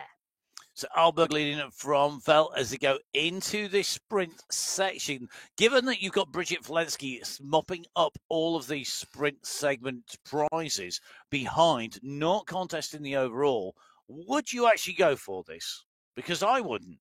If you know, when you've got Valensky behind, who has shown that it doesn't matter what you do at the moment, she's got an answer. Yeah, it's a trade-off, really, isn't it? And at the moment, we're seeing a bit of a push on the flatlands, and nobody actually really contesting the sprint. You're quite right. Filensky is indeed mopping up behind, and I think that's her tactic. You know, she's becoming queen of the Category 1 sprints, and it doesn't matter whether she's in the group, off the group, however she can do it, and that for her is her target here in Category 1. So Velt and Ulberg still off the front here. The group not closing it down, but a little bit more of a pick-up effort going on at the moment. The Wax Palm Sprint, well, the fastest time, 13.793, being set by Sophie Remer in Category 3. Pia Kuma from Category 2.252 of a second back. Natalia Idzik putting in a cracking time from Category 4, 1.2 seconds back. Then Jessica Hamilton, Category 5. Amelia Velt, Category 1, picking up the fastest time in Category 1. Arrayas, 6th. Category 6, look at that. The first 6 riders over the line in the Wax Palm Sprint, one from every category. Then it is Svanström, Heiborg, Pekakova and Bruni rounding out the top 10. So multicoloured. It's definitely multicoloured. That is for certain. On the way through there. Just taking a quick check through. I was just having a little bit of a scroll through here for the riders as they make their way through these sprints. And you can see that there is big gaps in there. Well done to Leah-Sophie Remer, the rider who's taken all of the sprints in her category and also taking fastest times regularly on the way through. Now, our riders going on to the climb. We're at 45.1k, the official start of this climb at 44.9. So our riders a few hundred meters into the climb. They've gone underneath the polka dot archway that gives the indication of the start and finish of the climb. That red polka dot arch. Only 2 arches today because we have one segment, and the end of this segment finishing at 49.8k through this race. So just a little bit before we get to our finish. Meters. I could have done the maths, honest, as they come through the Category 4 riders making their way onto the climb. Category 5 are ahead, but they are now starting to close them down. Guap being distanced by that leading group, which is breaking up at the front. They're round the left-hand bend. Novelin Kekkonen leading them on here, and we get a great view of Novelin Kekkonen here. We've often gone to Novelin part way through the race. At the moment, we're going to her at the critical moment for me, which is the entry to this climb. Well, and she's a great climber as well. I expect her to do really well here. You can see the work and the effort going in from Kekkonen at the moment. She's right at the front of the Category 4 race. Catherine Tompkinson is there with her, but Kekkonen will climb well. Now, at the base of the climb, not far behind those Category 4 riders, is the leading group in Category 3. 18 riders last time we saw them, but Gemma Daniels is in there with Barbara Bulwara. Rhian Denton, who took the win last week, is here. So is Bridget Kindle. The Category 6 leaders are just on their tails. So we've got numerous categories now on the final climb. So Category 4, Category 5 and Category 6 all on the climb. Category 3, the riders that we are in with, onto that climb as well, which leaves only Category 2 and 1 to reach the base of the climb. On today's race route, we'll see who comes out on top at the top of the climb and takes away the climb points. It's a segment climb point, which also simultaneously will be the overall climb winner because there is only one climb. Nice simple maths, honest. Now, in with Lorena Beltran here, out of the saddle here, using her body there to increase the power through the pedals, completing that kick through the base of that pedal stroke, then bouncing back up, thrusting back through, using those pedal strokes to really get the power. That big kick, that lot of strength there, it's great for putting the power down. You cannot hold that from the bottom to the top of the climb, though. There's very few people in this world that will spend 20 minutes out of the saddle on a climb. But using that at the right time, really, really key. Well, and I also think it is a real key differentiator for cycling esports. You know, the ability to ride for long periods of time out of the saddle. And we see, Gabby Guerra, Hayden Pucker, riding out of the saddle for long periods of time. And it is very specific to cycling esports. It's rarely used by people. Even if you watch any of the great climbers on the road, which is probably a comparable length of time for a climb. There's not many disciplines that climb for as long as they do in cycling esports, and probably road is one of those few disciplines. Maybe the mountain marathon in the mountain bike, but very hard to ever see that. So generally on the road, you still see the riders push around a hairpin where it's steeper and then sit back down again. You push again and sit back down again. Even on the long climbs like Ventoux, there's an acceleration out of the saddle and then a sitting back down, changing the gear, changing position, using different muscle groups. Very rarely do you see that. Cycling esports, we're seeing it more and more as people really do specialize. It's changing the nature of performance because, of course, remember, no matter what speed you're going pretty much on the road or on cycling esports, you are still getting some aerodynamic drag, and that makes a difference. And we see that here, your physical body, it doesn't matter, you could be still upright. It makes no difference to your avatar's speed, what your body's doing, whether you're upright or down in terms of aerodynamics. No, because that doesn't come into play here. Yep. It's purely about the transference of power into your machine. Yep. Now, one of the things I was just reveling in whilst you were talking there, Matt, was the Yep. bottom left-hand corner of your screen, because we have a mountain finish. We have multiple categories now coming onto the mountain, and you can see the race unfolding. Whilst we're watching Category 3 leaders at the moment, and they are on the climb, and the climbing is strong, you can see where they are in the race, and the other race category fields around them. Now, Angel Hadlock, she is a strong racer in Category 3. She's always in the mix and she always gives it her all. Definitely one of those really strong riders who we could know is going to be in action, be at the forefront, not too prevalent at the front until now. And I think that was about Hadlock riding smart. Certainly when we've seen them, she's been in the bunch rather than kicking her for individual prizes.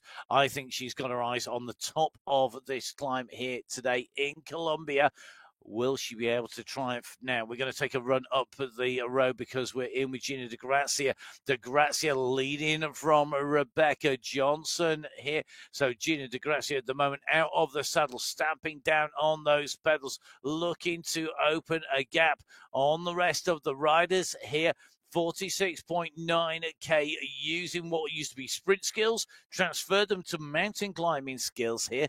A great transference over, and you can see out of the saddle, steps down on the pedals, sits back down again, taps out a rhythm, working really effectively for her. She's sitting, she just drops down to 3.5 or so, holds that rhythm, and then you'll see another kick. If the gradient increases, it's currently 6.1, it goes to 6.5, 6.6, 6.8 at the moment. Breathing, taking that oxygen in, tapping that rhythm out at the moment, 70 revs per minute.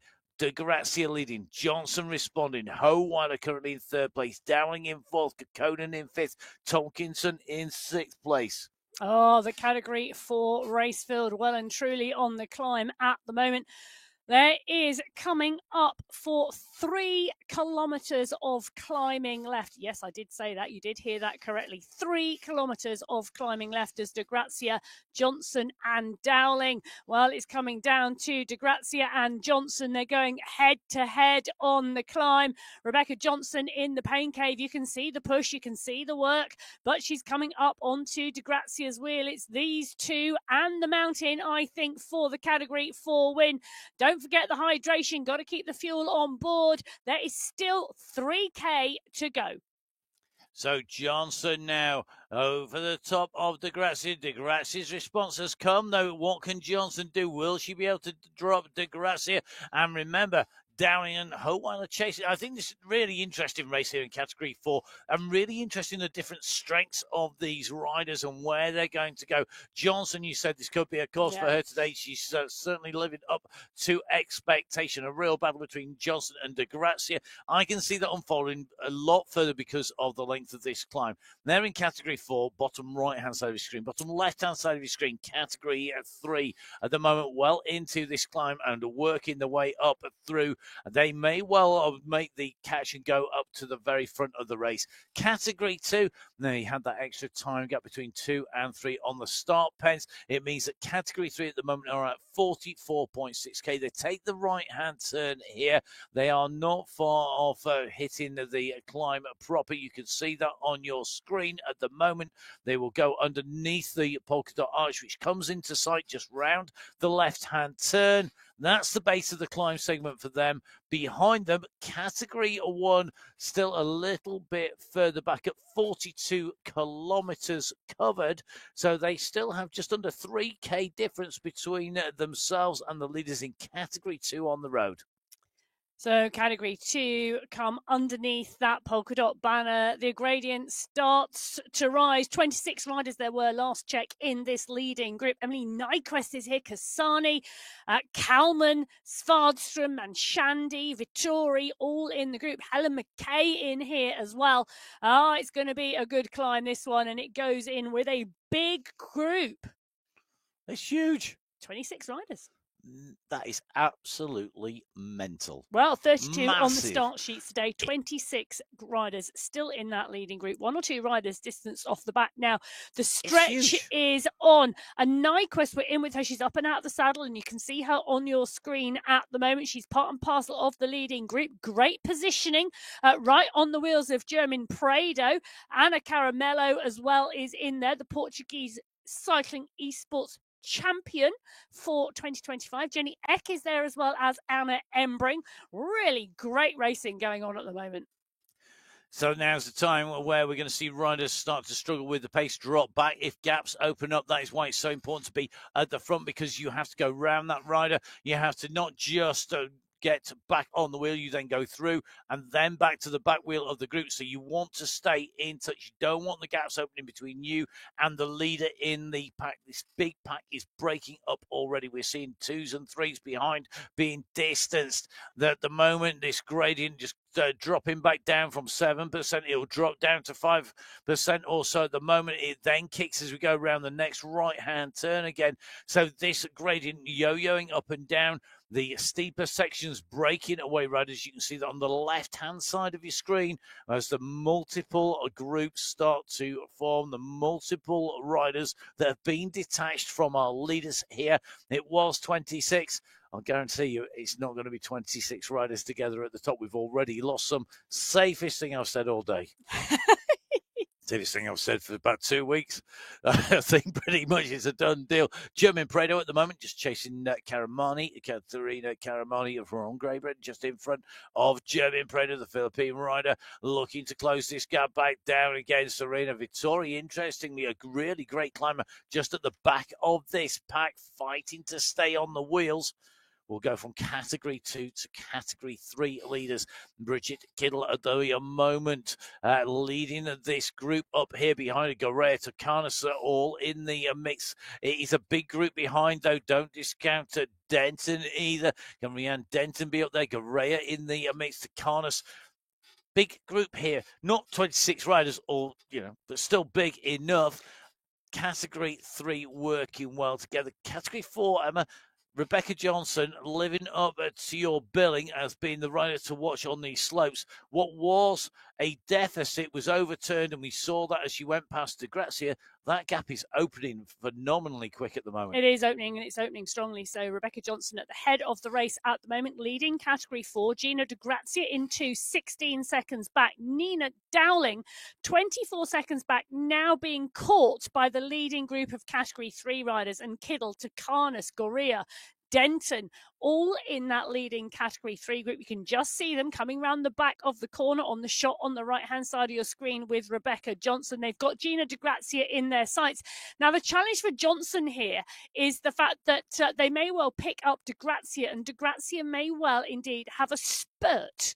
She may be encouraged and motivated by the group of Category 3 riders, but the pace they're moving at the moment, they hold that pace. I don't think Gina De Grazia could go with them. They are absolutely motoring up this climb at the moment, Category 3. So they go past Gina De Grazia. She's got absolutely nothing. She can't dig in. She can't make any benefit of that group going past. And I am not surprised, because they are flying. So Denton, Goria, Altamirano, Rama, Beltran, all going past. Nina Dowling now with Gina De Grazia. So Dowling and De Grazia, second and third on the road in the Category 4 race together. Johnson further up. She's currently 5 seconds ahead of this fast-moving train of Category 3 riders. And you won't believe it, but the Category 1 pack aren't even underneath the polka dot banner yet. They are now. That pause, we're both waiting for the moment. They went underneath the banner. So all of our leading riders in the categories, our 6 race categories here on the My Whoosh Sunday Race Club, underneath the start banner of the first and final climb of today's race category 3 at the moment, leading the race up around Denton, leading the race overall, but right behind Akil, Gorea, Vasquez, Takanas and Co.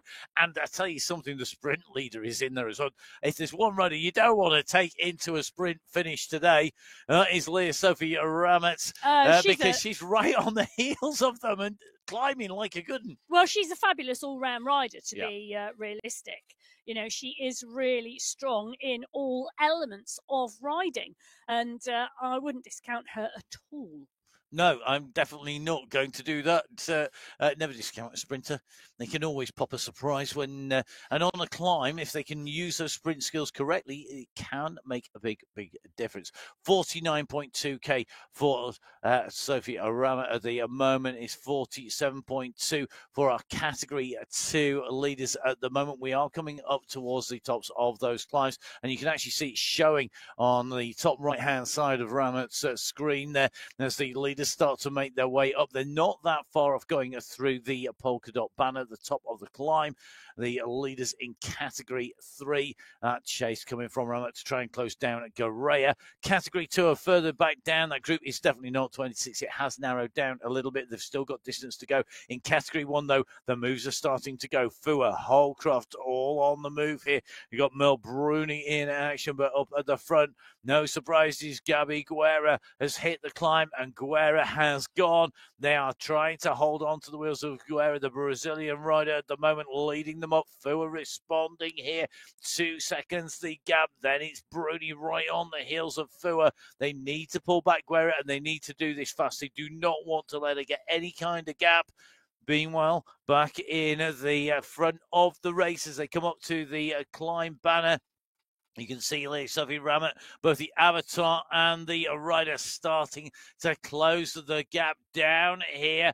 This means that she is making contact with the back of this group, but at the front of the group, the pressure is on as Gorea digs in.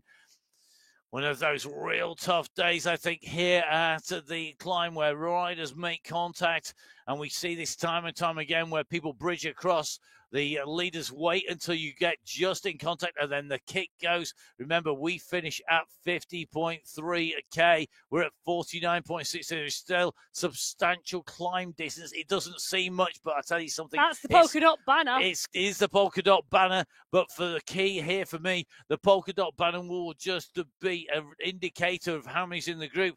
They're going to try and fight for that prize. It's a double whammy here because you get the sprint through. You could take away the climb segment and take away the climb overall, and there's a big push coming here. Kittle moves up onto the heels of Gorea. Gorea goes through. Be really interesting to see where that polka dot goes to. It goes to Gorea leading through there, so she takes the climb segment, she takes the climb win overall, and now we are in to our last 400 meters or so as they climb their way up towards the finishing line. They do indeed. And Gorea, Vasquez, Denton and Kittle. Takanas is there as well. I think Ramat may be out of this now. She's 3 seconds back as Gorea comes up the climb. Vasquez goes alongside. These two going head-to-head on the climb into the finish today. So at the moment, it's Vasquez and Gorea, the two riders on the front. Vasquez starts to open a gap to Gorea here, and Gorea cannot respond. The polka dot skin suit has to keep this close down. 300 meters, less than 300 now, down to 200 meters. We can see Denton, Takanas, Kittle, and Ramat off this, a little bit off the back of this group. Gorea goes over the top of Vasquez. The yellow banner on the radar, the UCI banner on the road. This is our race finish coming. Garea has the head of the race. Vasquez starts to wind up, hits Acarnus into a sight as well. Kittle and Denton are coming. Vasquez got a big kick, 6 was the killer, but Garea has opened the throttle again. She's found something extra. Can she keep them all behind? The big push comes here. Denton's coming, Vasquez coming. Garea holds the front. She passed by Denton in the last few meters. Rhiannon Denton takes the race win from Sylvia Garea, from Takarnas, from Vasquez, and Kittle will get confirmation of those positions. No doubting the winner, though. Rhiannon Denton taking the race win from Sylvia Garea. The race time, 1 hour, 29 minutes. That is the race win in our Category 3 and our first riders in and over the line. Round the right-hand turn, the leader in Category 4. It is the climb winner. She's taken that cleanly because she's opened a gap of 24 seconds to Nina Dowling, 32 to Gina De Grazia, and 37 to Bulalawa. Rebecca Johnson, we're going to see the rider and the avatar come up to the line here today.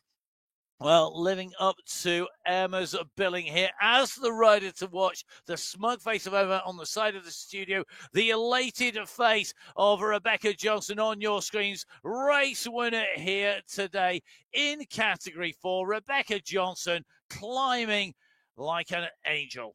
Well, she does indeed do climbing. Well, Nina Dowling will come over the line for second place in that Category 4 race. Fabulous work from Johnson. Really great climbing today. Well, I'll tell you something. That is something that the riders of Older Legends have been made of, because that was a phenomenal performance to break clear and climb like that. And I think even Barham Montes himself would have been very pleased with that. Well, I can tell you, Rhiannon Denton took the win in 1 hour 29.54 in Category 3. Rebecca Johnson, 1 hour 35.55 in Category 4. So let's take a look here at the race behind. We have got our Category 5 leader in here. We've got riders spread out, and at the moment, I'll tell you something, this is a great climb by Georgia Perry. Really is pushing on. She has distanced the riders behind. You can see one rider relatively close, and I'm going to say relatively because it is only relatively. The rest of that race field have been distanced. It's Piella, the nearest rider to us, 27 seconds. So a similar gap that opened up between Johnson and the riders behind. Category 5 at the moment, and well onto this time. Left-hand side of your screen, Category 2 leader Karolina Kokolowicz at the moment, leading out from a group of riders. Van der Vliet, Haag, Wagner, and Eck, all still close together. So there is still almost a pack. It's not a huge pack. It is the chasing group rather than necessarily a big pack of riders, but one rider soloing away again. This climb, really is promoting solo rides from our race leaders in each of our race categories. Well, Georgia Perry pushing on. She sees the UCI banner. She's going to take the win today in Category 5. She's also going to take that polka dot skin suit and the climbing competition. She has one rider in her sights. That's Emma Sonnerson, who's going to go underneath the banner in Category 4 as Salgado from Category 4 comes up onto her shoulder. She doesn't need to pay any attention to that. It's not the same race. Georgia Perry is going to come over the line in number 1 place in Category 5 today. Great ride by Georgia Perry, taking the polka dot skin suit as the best climber and going to take away the win overall. I did make one prediction, that would be that our climbers would be our race winners, and that is certainly proving to be the case here today. Karolina Kokolowicz in Category 2 on the right-hand side of your screen has the gap at the moment, but interestingly, in Category 1, Gabby Guerra has a shadow, and that shadow is Merle Bruni. So Bruni at the moment matching Guerra pedal stroke for pedal stroke at the moment as they come up at this climb. However, we are going to see if that changes as we come towards the summit of the climb a bit further back from our gantry. This is the climb banner for the end of the climb. Karolina Kokolowicz is going to take the polka dot skin suit of the climb segment winner, the climb overall winner as well. And Kokolowicz should be adding the overall win to her name behind.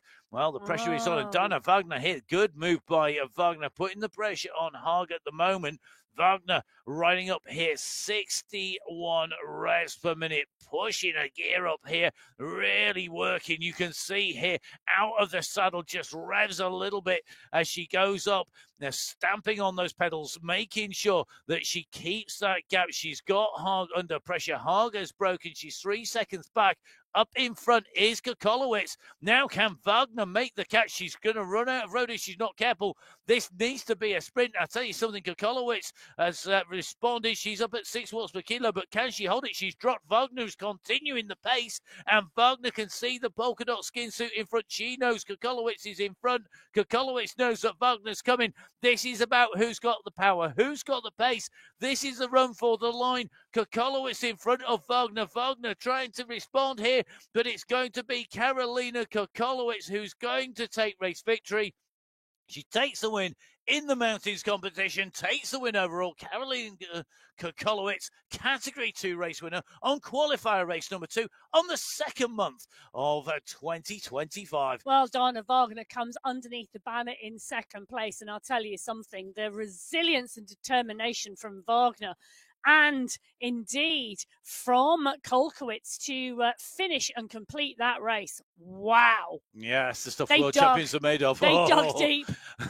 I tell you something, the post-race, post-over-the-line shots would be some serious pain. Now, let's go down to our Category 1 riders, because Gabby Guerra and Merle Bruni at the moment have a 6-second gap to Maria Holcroft, the rider in third place.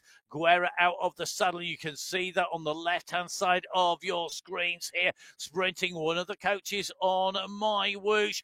And the rider at the moment who has shown that she's the rider to beat. Bruni, though, matching her pedal stroke for pedal stroke here. So it's Guerra versus Bruni. We're at 49.6 kilometres. The finish at 50.3 kilometres here. And I tell you something, Merle Bruni climbing brilliantly today. Holcroft so close. She's holding them at 6 seconds.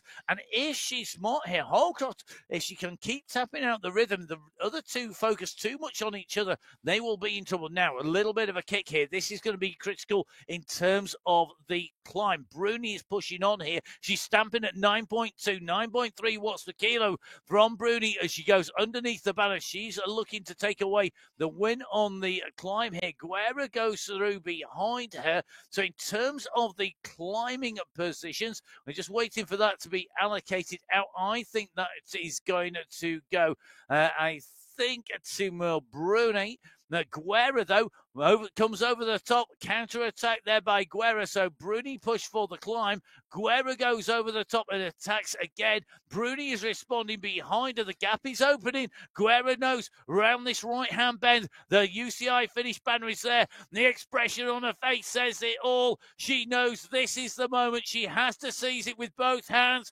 Cometh the moment, cometh the rider, cometh Gabby Guerra. She's attacked, she's gone clear. Merle Bruni's at 3 seconds, and at the moment, Guerra has put in the distance. She can see the banner. This is the run for the line. This is what the training is done for. This is why you get out there. You put in those hard kilometres on the platform, on My Whoosh. It's going to be race win in qualifier race number 2 for Gabby Guerra. She comes through and takes the win in Category 1. The fastest time of the day.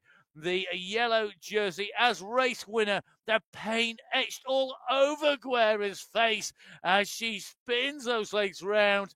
The pain, the agony, and the elation all in one image. Well, the race behind, Bruni and Holcroft coming through for second and third in Category 1. Celine Columbi, Francesca Tomasi working their way up the hill as well. Absolutely brilliant riding. So Columbi is going to come in for fourth. Tomasi is going to come through for fifth. Menenzes, it looks as though, is going to come through in sixth place today. And Catherine Fua is going to come through for seventh. absolutely amazing performances by our riders here in all of our race categories, from category 6 through to category 1. Category 1 finish out is going to be Catherine for a medalist at those World Championships, UCI World Championships in Abu Dhabi back in October. She comes in and through the line. Behind her is going to be Kristen Kolczynski, followed by Nelly Larson, and then Camilla Alberg, Amelia Felt, the riders behind as they make their way into the line. Fantastic racing here on the Sunday Race Club in our women's competition here today. Emma, the performances today have been astounding. Kristen Kolczynski, we know, absolutely superb when it goes uphill. But today, that attack by Guerra, answered by Vel, and it came down to those last few 100 metres. It was, and Merle Bruni, literally in those last 500 metres, Guerra rode away from her. So Guerra taking the win today, 1 hour, 23 minutes, 25 seconds.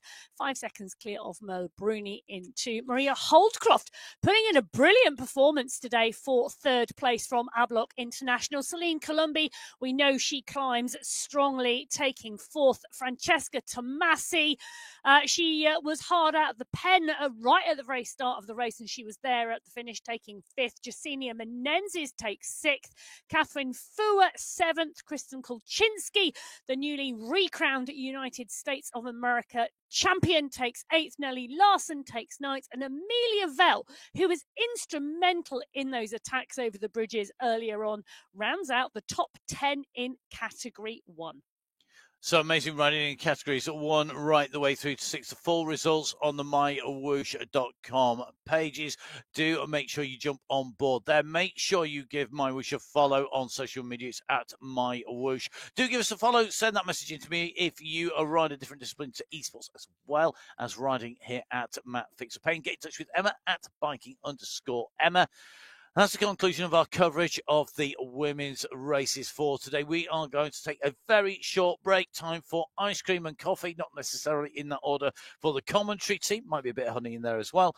Time for you to get yourselves refreshed and ready for the men's race, which is coming up very shortly indeed. So don't change the screens. Don't go anywhere. Literally get yourselves your snacks and supplies ready. We'll be back with the men's race shortly. But for now, from Emma and me, we'll see you again soon. Goodbye. Bye.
Welcome to the MyWhoosh Sunday Race Club. Christian Spiedel he came out of the start pen fast. He put in an attack first, and he's now currently at 9.5 kilometres. He's nearly 20 seconds clear of the chase group, which you can just see that look like ants in the distance. Patrick Bloom putting in a storming sprint at the moment.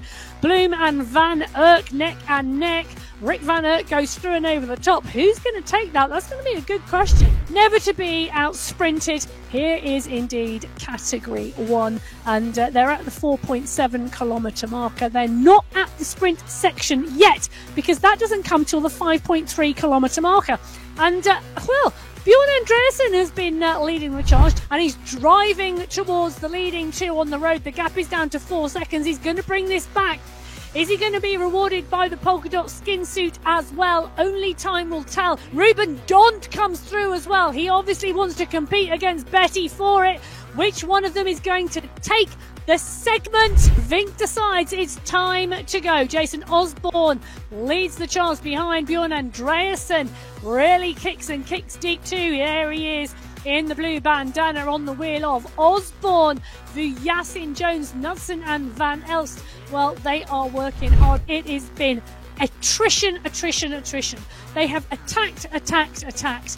I don't know what else anybody can do to try and break this Category 2 race field with 53 riders in the Category 2 race field. Dont's going to want to keep that polka dot skin seat. There he goes. Can you see the push now? Look at the lift of pace of Ruben Dont, because that's what he wants. But is he going to get it? That is the question. The Vessel Rock Climb. Who's going to be the quickest in Category 2? X100 goes under. But Ruben Dont has done enough work. He sets the fastest time up the climb. Graves doing the business in Category 2. We know he's a strong rider. On the right-hand side of your screen, the rider at the head of the race at 42.7 kilometres, coming up for 5k to go, is Dylan Kennett. He's going to do the double. He won in Alula in qualifier 3 in January. He's going to win in Alula Category 6 for qualifier 1 in February. Dylan Kennett is the winner in Category 6 today. بسم الله الرحمن الرحيم. مشاهدينا الكرام، متابعينا في كل مكان، أهلا وسهلا بكم. يبقى دائما العمر مجرد رقم هنا مع الدراجات الهوائية، وأيضا على وجه الخصوص مع تطبيق مايوش. أبو عامر يظهر الآن هنا من دولة الإمارات. أتمنى لك التوفيق يا أبو عامر في هذا التحدي مع بداية شهر فبراير، أول سباقات شهر فبراير يوم الأحد. ألاحظ بأن لا يوجد أي هجوم سوى الآن يبدأ الهجوم في أول كيلو 700 متر، وداميان المتسابق البولندي يظهر الآن. كل الأسماء القوية تتواجد في هذه الفئة، بما فيها بطل العالم حامل لقب 2024 و2020 في 2020 وأيضا 2024 بطل العالم الألماني جيسون أوزبورن. فريق الفيجر نشاهد الآن بالنقل الحيوان مباشر 3 متسابقين، كامنسكي، ليونيل فيجسن وأولي جونز. وفريق الفيجر، نعم الفيجر الذي يضم هذه الأسماء القوية. إنه البطل الإماراتي مستر إكساندر. شوف هذه العجلات المضيئة، يتقدم معاه الآن جنبا بجنب على هذا المرتفع. محاولة قوية من الإماراتي مستر إكساندر.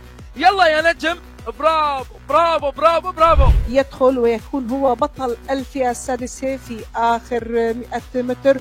الترتيب العام القميص الأصفر والقميص المنقط في مشاركته أو في مشاركاته الأولى يستطيع الفوز بمرحلة من مراحل المايوش في العلا اليوم لمسافة 47 كيلو و800 متر. ألف مبروك. والآن الاحتفالية بهذا الفوز الأول لداليان النيوزيلندي.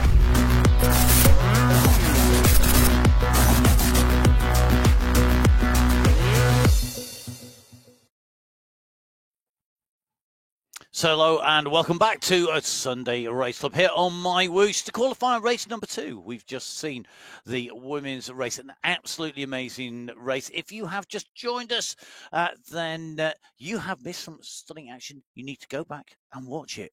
My name's Matt Payne. I'm here in the studios with Emma Martin. We are here bringing you all of the action in the men's race. We are in Colombia, and in Colombia we are on the Alto de Aguila course.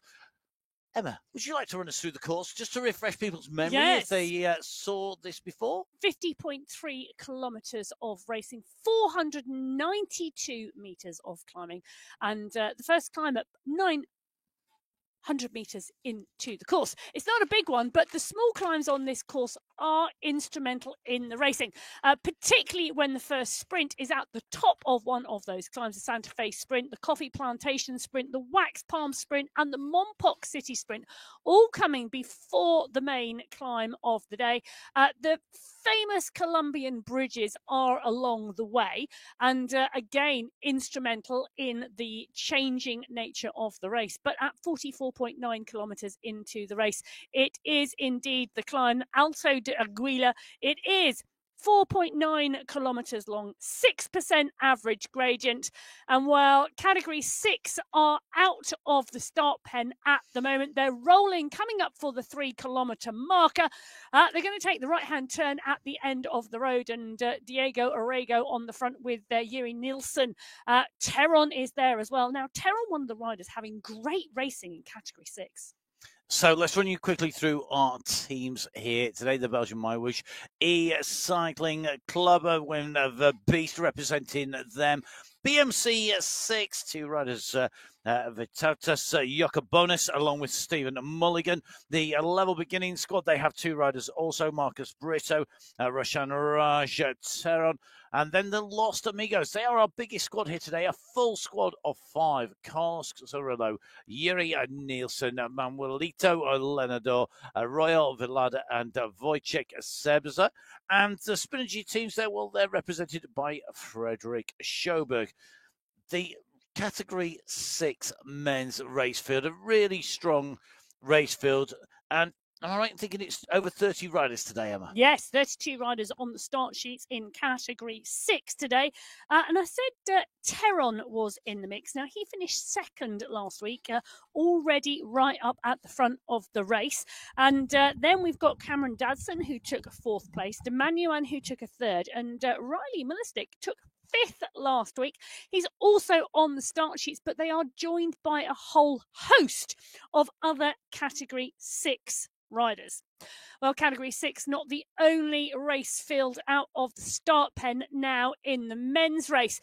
Category 5 also out of the start pens, and 54 riders on the start sheets in Category 5 today. Yes, you heard that correctly.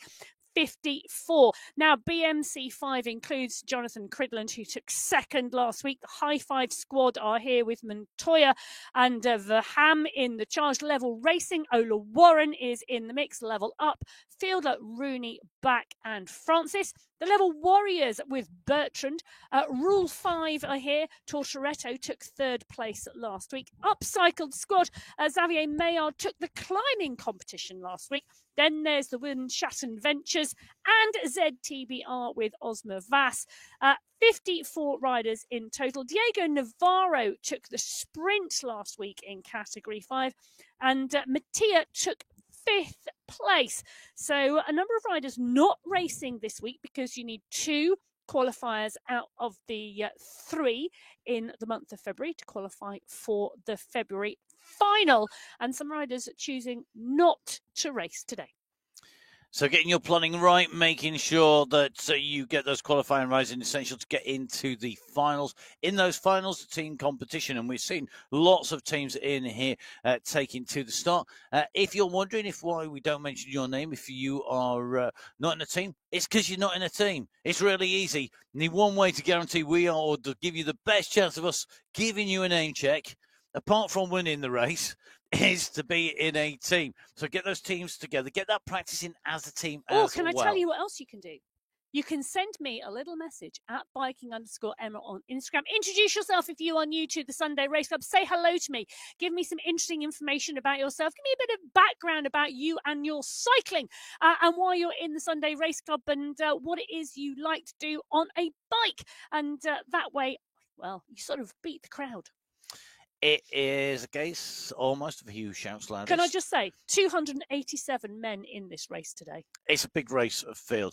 Don't forget, if you're watching earlier on, I would like you to get in touch with me if you ride or race downhill mountain bike or similar or another discipline and race that regularly. So not just ride it like I do, but actually still racing. It doesn't matter what age, but if you are a rider, and you're going to have to find out why I want to know that, by watching the women's race from end to end, because I'm not even going to tell you whereabouts we were talking about this. I'm going to make it difficult for you. So you're going to have to find, if you want to find out, have a watch. It's well worth a watch because fantastic action in the women's race here today on MyWhoosh on the Sunday Race Club. Now, we have got our first two categories away, Category 6 and Category 5. We're going to move over to our Category 4 riders. Another big race field here today. Our teams today, the B Strong team, one rider for them, Stefano Ronchetti. The BMC Racing team of 4, Cadiz, Robinson, Horsley, and Pino. The Dirt First squad, Thompson, Young, and Miller. In a fight are represented by 3 riders, Krewana, Suchigillo, and Barchansky. Level Racing 1, 5 riders for them, West Lindemann, along with Morgan, Alport, and Bradley. Level Racing 2, Kirk, White, Svart, Van der Sant, and Haggerty. The On the Rivet Racing, 5 riders for them, Bogran, Pulgarin, Sanchez, Arroyev, and Gonsolin. Ride Finland are represented by Sami Tuomi. We've got 2 riders for the Salt Factory Team UAE. That is Castro and Lenador. And the Anzac squad, 2 riders for them, Daniel and Gonzalez. So as the pack leave the pen and this big field make the way onto the course, Emma, do you want to run us through the runners and riders? Well, in Category 4, yes, we can do indeed. And Christopher Morgan is in the mix with Cy Bradley as well, actually. So he had a great race last week. It's all that training he's doing. Well, Bradley took second place, not one of those live coaches on MyWhoosh, and obviously coaching works. Joseph Miller, JJ Miller, took 4th place from Dirt First last week. Joshua Haggerty took 5th from Level Racing 2. Cher Groen took 1st spot, though, last week. Fabulous riding, but really amazing the number of riders in Category 4. 60 riders. It's our biggest race field today. Justin Roy is here, Karol Barchansky is here, Nick Squillari, Peter Connell, Simon Betts, Stefan Proust is in the mix. We've also got Boo Amma, Christian Spiedel, who was some great racing from him last week as well. He took the win in Category 5. He has come up from Category 5 into Category 4, and it's going to be interesting to see how he goes today. It is Category 5 on our screen, actually, at the moment, with Mohamed Mokhtari, one of our regular riders on the Sunday Race Club, in the mix here up at the front. John Back, though, just pushing on, leading this group round the turn. He's got a couple of seconds lead on the rest of the pack at the moment. John Back, another of our big, fast-becoming regular riders here on the MyWhoosh Race Club. Don't forget Category 6, 5, and 4 now out of the pens. Category 3 will then go, and then we will have a little bit longer. It's 5 minutes between each of our race categories, with the exception of the gap between Category 3 and Category 2, which is then a 10-minute gap on the start times. So, big distances, big extension in terms of the times of the start. The show much longer as well, of course, because we kick off with the women's race start and we finish with the end of the men's race, in those 2 races overlapping now due to the increase in distance. The riders' training will be increased as well. And the race times for the women's race field today, some 50% longer. And if you think that you need to do double the amount, your endurance work is double the amount of your race time. When you're racing for an hour, you're going to be training for 2. When you're racing for an hour and a half, your endurance rise is going to be 3. So that's suddenly a big step up as well in the training time, the commitment required for our riders now in the racing as these distances go up, as we go away from those standard 35 and 45 kilometre distances. We're seeing an increase in the time required to train at an optimum level. In the amount of coffee consumed in the studio as well. Yes, the Full Speed Events commentary team are consuming huge amounts of honey ice cream, coffee, and coffee. And to be fair, it's more coffee than anything else. Well, today. I'll tell you something. Who's fired by coffee? Maybe is Matt Monroe, Lenador, Justine to get onto the back of the group. Take a look at this: 2.5 kilometres of racing and the stretch on the Category 4 pack. Now, I know I said it was the biggest race field of the day at 60 riders, but boy, are they flying! The pace on the front of this group really strong, and riders getting distance off the back already, and they're not even 3K in. Yeah, if anyone would like to sponsor the Full Speed Events Studios with a with coffee. with coffee, I can't guarantee you we will give you a name check each and every time we take a sip, but I can guarantee that it will be appreciated here in the Like studios. a coffee machine in the studio. Yeah, it might come with a deal that you have to give us a coffee machine as well, because we're going to break the current one. Right, let's see how our riders are going. Hopefully they're not broken like we are today, because we've got our teams in here. The Anzacs team, Carlos Gardona in here. We've got Patrick Bloom and Timothy Brook racing for the Anzacs, the squad of 3. Another of our Southern Hemisphere teams, the Osoro Alliance squads, Henry East, Jakub Wojciech, along with Ryan Doma. 3 riders for them. Level Elite represented by 3 riders here today. And they've got Andrew Rushmore along with Eric Rimburg and Ro Solly. We've got Ride Club of Finland, Jano Peak, along with Unichika. We've got Sandstorm with Mark Gates and Nathan Guerra, and Walter Glaze representing the What's Up squad. Category 3 are go. Big squad of riders. I've got my eye on a couple. Hassan Al-Ramethri. I think this is a course that could well suit him. And Filippo Quadrelli, who it made an impact. The Quadrellis made an impact in the MyWhoosh Championships back in 2023. God, was it that long ago? It was indeed. It's nearly 2 years. It was a phenomenal performances from our riders in there, and they excelled in there. One man who I know likes his coffee, Johan Moreno, used to race for the Italian Espresso squad in Category 2 when we had 3 race categories. Well, I tell you something, he's right on the front of the pack, and he's calling for riders to take turns and keep the pace high out of the pen.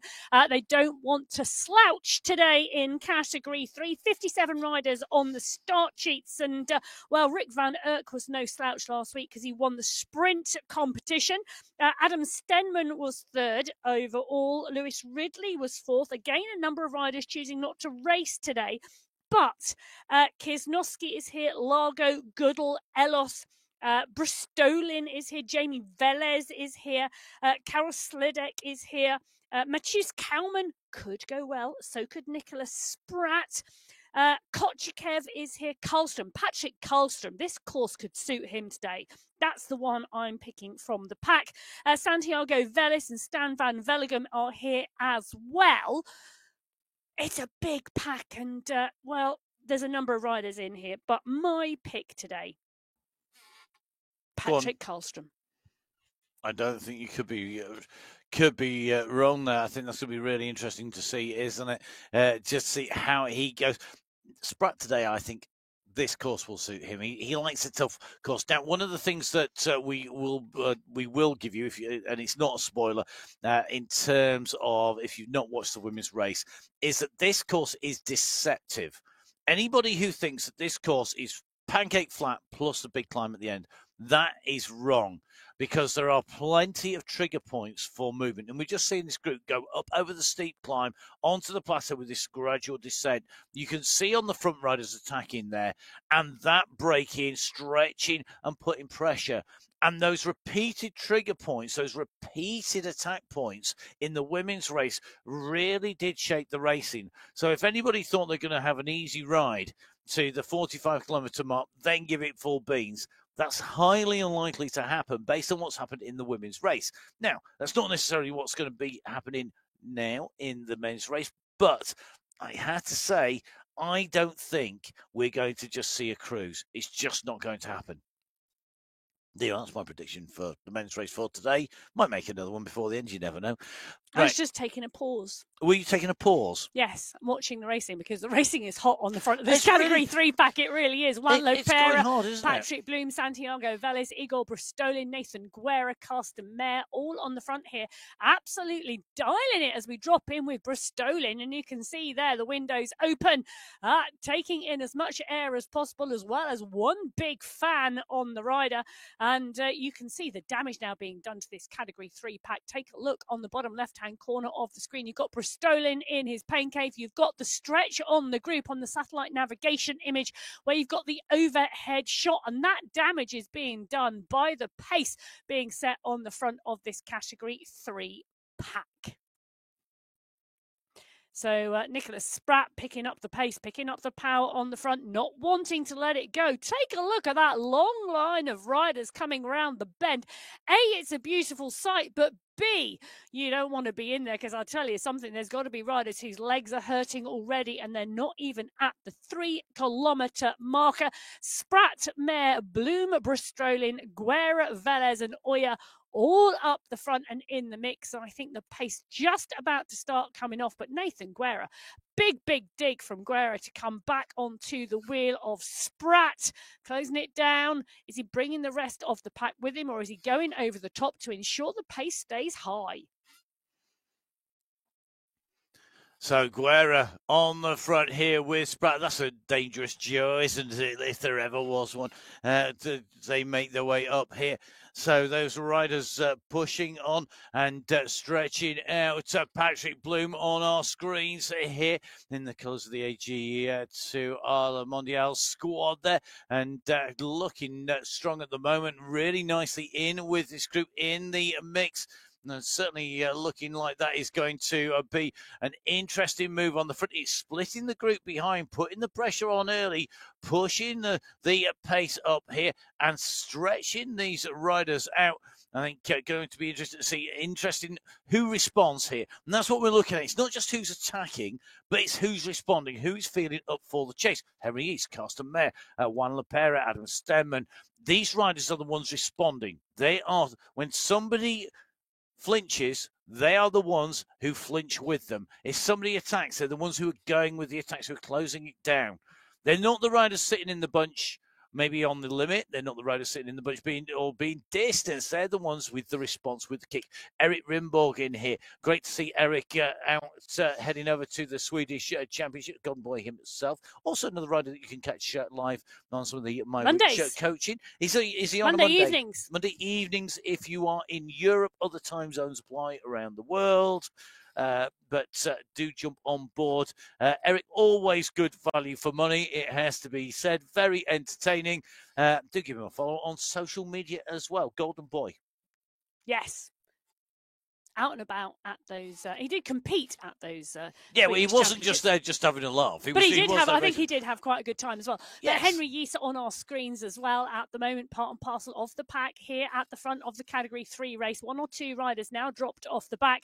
Yeast, well, do you know what? I think, we were talking about predictions. Henry Yeast himself has made a prediction on the live chat during the women's race. His prediction is it's going to be carnage on the last climb. My prediction for most of the categories today, finishing in 1s and 2s, no bunch sprints. I hate to say it, Henry, that's stating the blinking obvious. No, I don't disagree. I disagree. We saw a bunch sprint in one of the women's races. That was not a bunch, it was a group. Well, it was a minimal group of about 5. Yeah, but I can't answer that question without giving any spoilers. No, you can't. This is why I said it. Now, in with Mohamed Mokhtari in here. You can see the flag proudly in the background, racing his way onto the wheels here. This group is breaking. They've just gone through the sprint here at 11.3K. That is the Santa Fe sprint. 4 sprints today. Prizes for the fastest time through each of our sprint segments and prizes for the overall in each of our race categories. So prizes on offer in the Sunday Race Club. It's the reason why it is the series to race on My Whoosh. Full stop. In fact, it's the series to race. Full stop anyway. Well, take a look at the damage being done to that Category 5 pack now, having gone through the sprint. Stretch on the pack is huge. And destroying it, Stephen isn't it? Tiger, can I just say, he is one sprinting machine in Category 5. He's just picked up the sprint through there. And I'm just having to think. I think other than, well, hold on a minute. Navarro took it last week. I've just lost my own notes. Have you lost your notes? I've lost my own argument, I think was what I was going to say. You were going to say on everything. Because I mean, he is so. I'm just taking a look back. 1, 2. He's so dominant. He's won more than 50% of the sprint competitions this year. No, I love the fact that you went for 50% there because that's what he's done. Interesting results in the sprint, in the very first sprint. So Tiger from Broadbent from Cridland in Category 5, top 3 in Category 6. That was Pegasosa from Lostisha from Foysaid. Remember, though, that it's only the top rider in each segment who takes away that prize. Now, sorry, go on, Emma. I have just spotted something important. Careful. Luke Allport has come down from Category 3 to Category 4. Now, I was speaking to Luke, and I know he's dropped down. He was doing less riding. He had other things on and combining it with some other riding out there. Now, let's maybe come back to that later on. Let's see how he goes. In Category 2, our teams are ready. Abu Dhabi cycling team, Ivan Nuki, living legend that is. He's going to be racing against the A-Bus Esports team. Matthias Vanhey, Ruben Dunt, two very good sprinters and climbers. Fast Guys represented by Camille Danes, Lassie Hansen. The Smarties squad, 4 riders for them. Angus Benston, Isabel Betty, Moritz Ritter and Simon Volta. The Team Ice Cream, yay, go Team Ice Cream. Mark Santo. We've got the Hitmen with Ross Fawcett. We've got the UAE Falcons with Ahmed El Tanashi and Zaid Hamdan. Could be a day for them. What's Up represented by Christian Montoya. And of course, the one and only UAE clan team, SS, Pablo Popovic and Mr. X100. If ever there was an aggressive racers course, this is it. They are that. Let's see what they can do. Away we go. It is qualifier race number 2. It is Category 2 away in February 2025 on the My Whoosh Sunday Race Club. Olivier Simmons on the move here. Renamed now. No longer known as Big Lee, now known as Ollie. Well, Phil Graves took the win last week. Great to see him back on the top spot. You know, Olivier Simmons took the sprint. Che Holweiler has come up from Category 3 into Category 2 this week. And I tell you, it was a close run thing last week between Graves and Glednes, who took second place. Maciek Mendakowicz took 5th. Ruben Dont took the climb. Tidholm is here. Brune, Josh Fawcett. Betty is in the mix as well as Trojanowski. Ika Morel is here too. It's going to be an interesting race, this Category 2 one. 51 riders on the start sheets today. I have got my eye on one particular rider today, and that is James Krasnich. Ooh. Now, James Krasnich is climbing well. Do you know, I know this for a fact. If I said to you, you had to go out and race yesterday, and you were going to race 191 kilometers,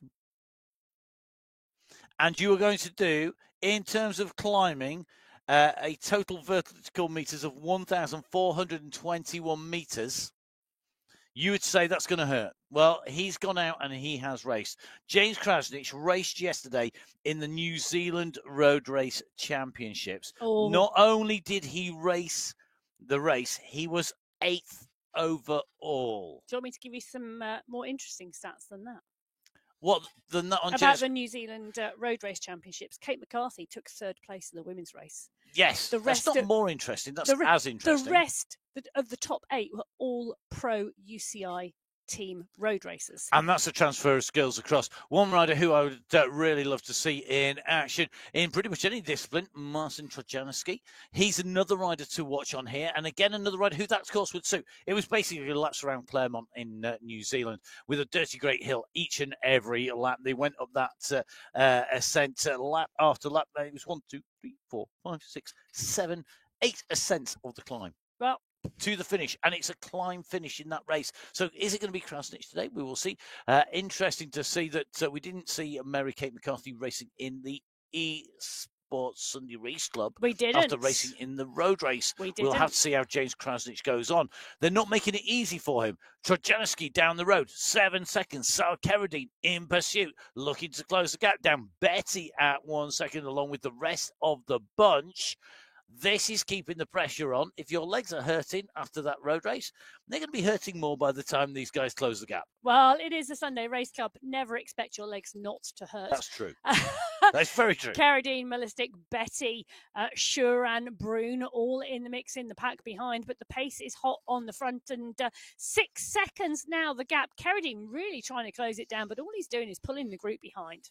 So as they make their way down, they are currently at 2.4 kilometres. So Carradine there, the flag in the background, continuing to push on strongly here at the moment in Category 2, looking to close the gap. News coming in from Category 4. They are through the Santa Fe Sprint as well. Andrew Neville Ross taking that prize. So the Sprint's prize is going to the leaders. Neville Ross in Category 4 from Castro from Skretting. So our first 3 categories through that sprint, the chase on behind. It's time to go down, though, to the pens with Category 1, our elite category riders down in the pens. Now, some big teams in here. The teams with 5 riders: Alpha Jaw, Daniel Churek, David Talbot, Lionel Vajasin, Mikhail Kaminsky, and Ollie Jones. We've got the Farm Watt squad. They have 5 riders: Bjorn Andreasen, Hayden Pucker, Johan Noren, Mikhail Plantero, along with Zach Nair. The Boss Moves Only squad, they have 3 riders: Michael Knudsen, Michael Vink, and Said Safrazadi. Representing the Venga boys, well, 2 riders, Arnie Jacobs and Kale Power, with 1 rider representing them at the moment, the Abus Esports squad of Leonard Tugels and the CD Racing team of Miguel Machado. Big squad of riders. Watch out today. There's going to be fireworks. This is a tough course. These are tough riders. It is qualifier race number 2. The last wave start in today's racing away as Category 1 take to this 50.3 kilometre course. A huge amount of climbing, all coming pretty much at the end, 492 metres. However, and it is a big however, there is going to be challenges on the way with the rise and falls, particularly over the bridges and where they come relative to the sprint. So watch out. Arnie Jacobs out of the pen. Dialing it. Yeah. Arnie, morning. You all right, mate? You're going for it already, the Netherlands rider, kicking away. I'm assuming that you're in your home country here and saying good morning, because it is just morning in Europe. And at the moment, Arnie Jacobs, now you can see there with the fan going. 1980s headband there as well. Great job. Yeah, can't be a headband. But Jacobs moving on here. Jason Osborne, the rider in the rainbow bands, doing the chasing. Hayden Pucker, the newly crowned national champion of the USA, with Lionel Vujasin, Zach Nair, Christoph Kroll, David Talbot, all at the front of the pack. The pack are rolling quite happily behind Jacobs and letting him roll out front. Yeah. Leaving him to it. That's not a chase. That's just we're just going out and start pen. It'll come back together. It'll come back together, one way or another. Can I just say, other riders from the Sunday Race Club taking part in that men's road race in the New Zealand Championships. Ollie Jones took 14th. Paul Wright took the win. Yeah. You don't sound impressed. They are, but they're Category 1 riders, and yes. I was kind of focusing more on the Category 2 on the basis. Well, no, that is very true. It's elite riders riding at an elite level. I kind of get, I get it totally. But Category 2 riders who step into going up, that is some going. I will take the James Krasnich finishing 8th overall in the elite men's road race as a Sunday Race Club Category 2 rider. A phenomenal performance. Yeah, 100%. And to be honest, anyone riding 191 kilometres. That's what road racers do. It is. It's very different to esports. And, I know that the esports purists out there will be going, don't talk about other disciplines. Do you know what? We all ride bikes. We all jump on 2 wheels. We all race. We all pedal things. This is all about 2, 3, or even 1 wheel. Unicycling, I'm going to count in that as well. It is all about getting out there racing, enjoying yourself and having fun, because fun is the aim of the game. Whether you are racing at the front of Category 1 or you're at the back, starting out in your career at the back of Category 6, which is where I probably would be, right now. Well, Trojanowski, Carradine and Shuran, the three riders at the front of Category 2. And I tell you something, this is danger zone. Light those warning lights because boop, boop, boop. There's a 16-second gap back to the chase group. Bengston on the front of the chase group, and he is pushing on at the moment. But this is a dangerous breakaway of three riders. Shuran, Trojanowski and Carradine are no slouches. Well, Anders Bengston, Masiak Mindakowicz on the front of the chase group, and they are now absolutely pushing on. But I don't know why they've left it so long, because this group, well, if the three of them work together, they could stay clear for some time. You can see what the chase is doing now. It's stretching that big pack out. I think nobody wanted to chase. I think everybody wanted to save their energy. And even if you were feeling eager to race, you're going to let somebody else do the work. But then it hits magic at round number of 15 seconds, and you go, hang on a minute, we might have to do something about this. And then the trigger is pulled, the chase goes on, the stretch comes on the group, and the group gets pulled out, and then it comes back down again. So, you know, when you put figures in your head, it's very easy. You get like 5, 10, 15. You usually do it in numbers of 5. I think that chasing group have gone, yeah, how long should we let them go? When do we actually start putting any kind of move in here? 5, 10, 15 seconds. You're not going to go, or it's going to be, let's let them have 7 seconds or 8.7. Well, it's one of those dangerous things, isn't it? Because, okay, they're at 6.7 kilometres into a 50.3 kilometre race, and they're sitting there going, well, it's 17 seconds at the moment, the gap. It's three riders out front. You know, we've got a long way to go. We'll reel them in eventually. Well, when does eventually materialise? Because Zabitko is the rider on our screen at the moment. He's at the front of the chasing group with Biarhead, Krasnich and SS. Betty is on there as well. But, you know, at what point do you go, maybe we should do something about this? Because, to be honest, there's 43 kilometres still to race. There is. What I think is interesting, you see, I think the smart money in some ways is sat back waiting and not doing anything at this stage, given what we've got still to come. And because of that sort of, there's a section of course that comes in around about the 18K marker through to about 23, where it really does get tough. And we see those kicks. I think the move by Joel Lewis here to go across, to stretch his legs out here, go on to the get to near the middle of the pack, and then go for a real wind up. Put one effort in an effort to bridge across. If you do not make it, don't persist. Come back. And to be honest, bridging the gap at the moment is a really big job, because take a look at that. The gap now nearly 20 seconds. Lewis has gone at 6.87 watts per kilo. Yes, he's got 7 seconds on the chasing group, but he's still 12 seconds back on the three that are away. They are completely out of sight and out of mind.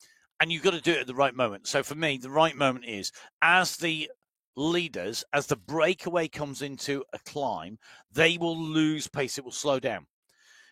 That is the moment when you are still carrying speed and momentum. So the physical distance of one avatar to another, the virtual distance between one avatar and another is reduced. That is the moment, the optimum moment to be going across, so that you are coming across, the distance between is minimalized. So you've got to do that on the run-in. This bump is not enough. You need a bigger climb. There is one coming. There is. But I don't think Lewis here, he's halfway, he's sandwiched in between. He's in no man's land. He is coming. He's putting down 6 watts a kilo, and he's doing so consistently.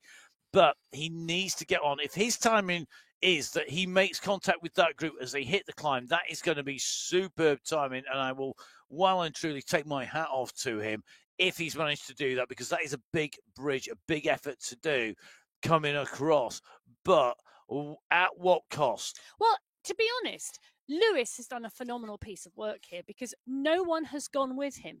To take a breakaway off the front of a group like that and to try and cross the bridge to the leading three with nobody going with you, well, you know, to get that first time, it is an absolute joy. Lewis must be really pleased with that. He's now got 16 seconds on the chasing group. The leading three are 9 seconds up the road. He's still got to work to close that gap down. But if he does, he's going to be rewarded by being in the leading group of 4 with 25 seconds back to the chasing group. Well, that's category 2 on the right-hand side of your screen. Category 1 were on the left-hand side of your screen, but we're dropping back in with Joel Lewis because the gap is coming down. He's got the leading 3 in his sights. It's now at 8 seconds. They're coming up towards the climb. Now, this is a danger point for me because Lewis needs to make contact with the group.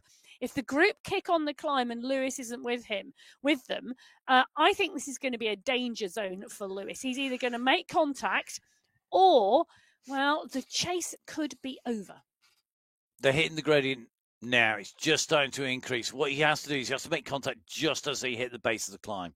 The problem he's going to have is that as they slow off, he's going to not quite be there. 7 seconds, needs to keep pushing. I'm just watching his numbers as well. He's still holding that pace in terms of power to weight. I mean, that is going to be critical. Still holding between 6 and 6.5. Good ride here by Lewis to come across. Marcin Trojanowski in this group. They really could do. Having one more rider, suddenly, instead of doing 1 turn in 3, you're doing 1 turn in 4. That is a big advantage. So it may be to their benefit. They've got 30 seconds now on the chasing group. It could well be to their benefit to wait here, to give him that chance to come across. They've picked up the pace here, and I'm not sure that's the wisest move. Well, he's made the junction. He's clearly as strong as anything. Get him on board. Yeah, I agree with you completely. I'd sit back now and wait for him to join, and I'd get him on board because 4 is stronger than 3 when it comes to drafting and working and taking turns and energy management. And those are all really key concepts that these riders in this breakaway are going to need to stay away from the rest of the group. 100%. And we're coming in here to a sprint. And what will happen is that big bunch are going to go sprinting for the sprint points. They've got the advantage of having that big group in there. So going to get the sprint points, going to try and take away the segment prize is going to be key for them. Lewis here joining this group gives those 4 that extra bit of firepower because the gap will come down. You can see the pressure is on in this chasing group. They came into that climb at 30 seconds. That gap is guaranteed to come down when they've come out of the back of that sprint section.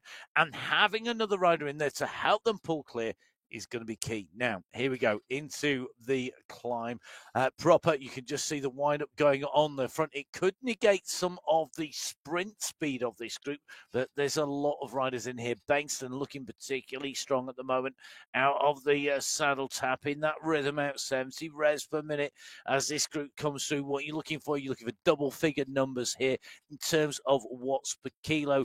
For somebody putting it in a full-on sprint here, they're going to need a few to go together from the front to keep that pace high. They are going to be looking to close the gap down to the leaders. It's down to 19 seconds now. And then watch out for a counter-attack from the bunch to bridge across up towards the group. Massive sprint coming through from the group there. I think that was Simmons who I saw at 13 watts per kilo as he came in through. It was. He takes the sprint jersey. Good ride by him. Don went with him, but it's going to go to Simmons, the green skin suit of the leader in that sprints competition. That gap that was 30 seconds, 19 seconds now. Yes, but take a look at the group. Okay, we've now got to push back on. We've had a bit of a rest. We've had a bit of a pause. We've had a bit of a deep breathe of air into the lungs. And now the pace is picking up. John Brune, 7.6 watts per kilo. They are taking this over the edge of the climb. They're utilising the descent for the momentum to try and bring the gap back. But it is still at around 20 seconds.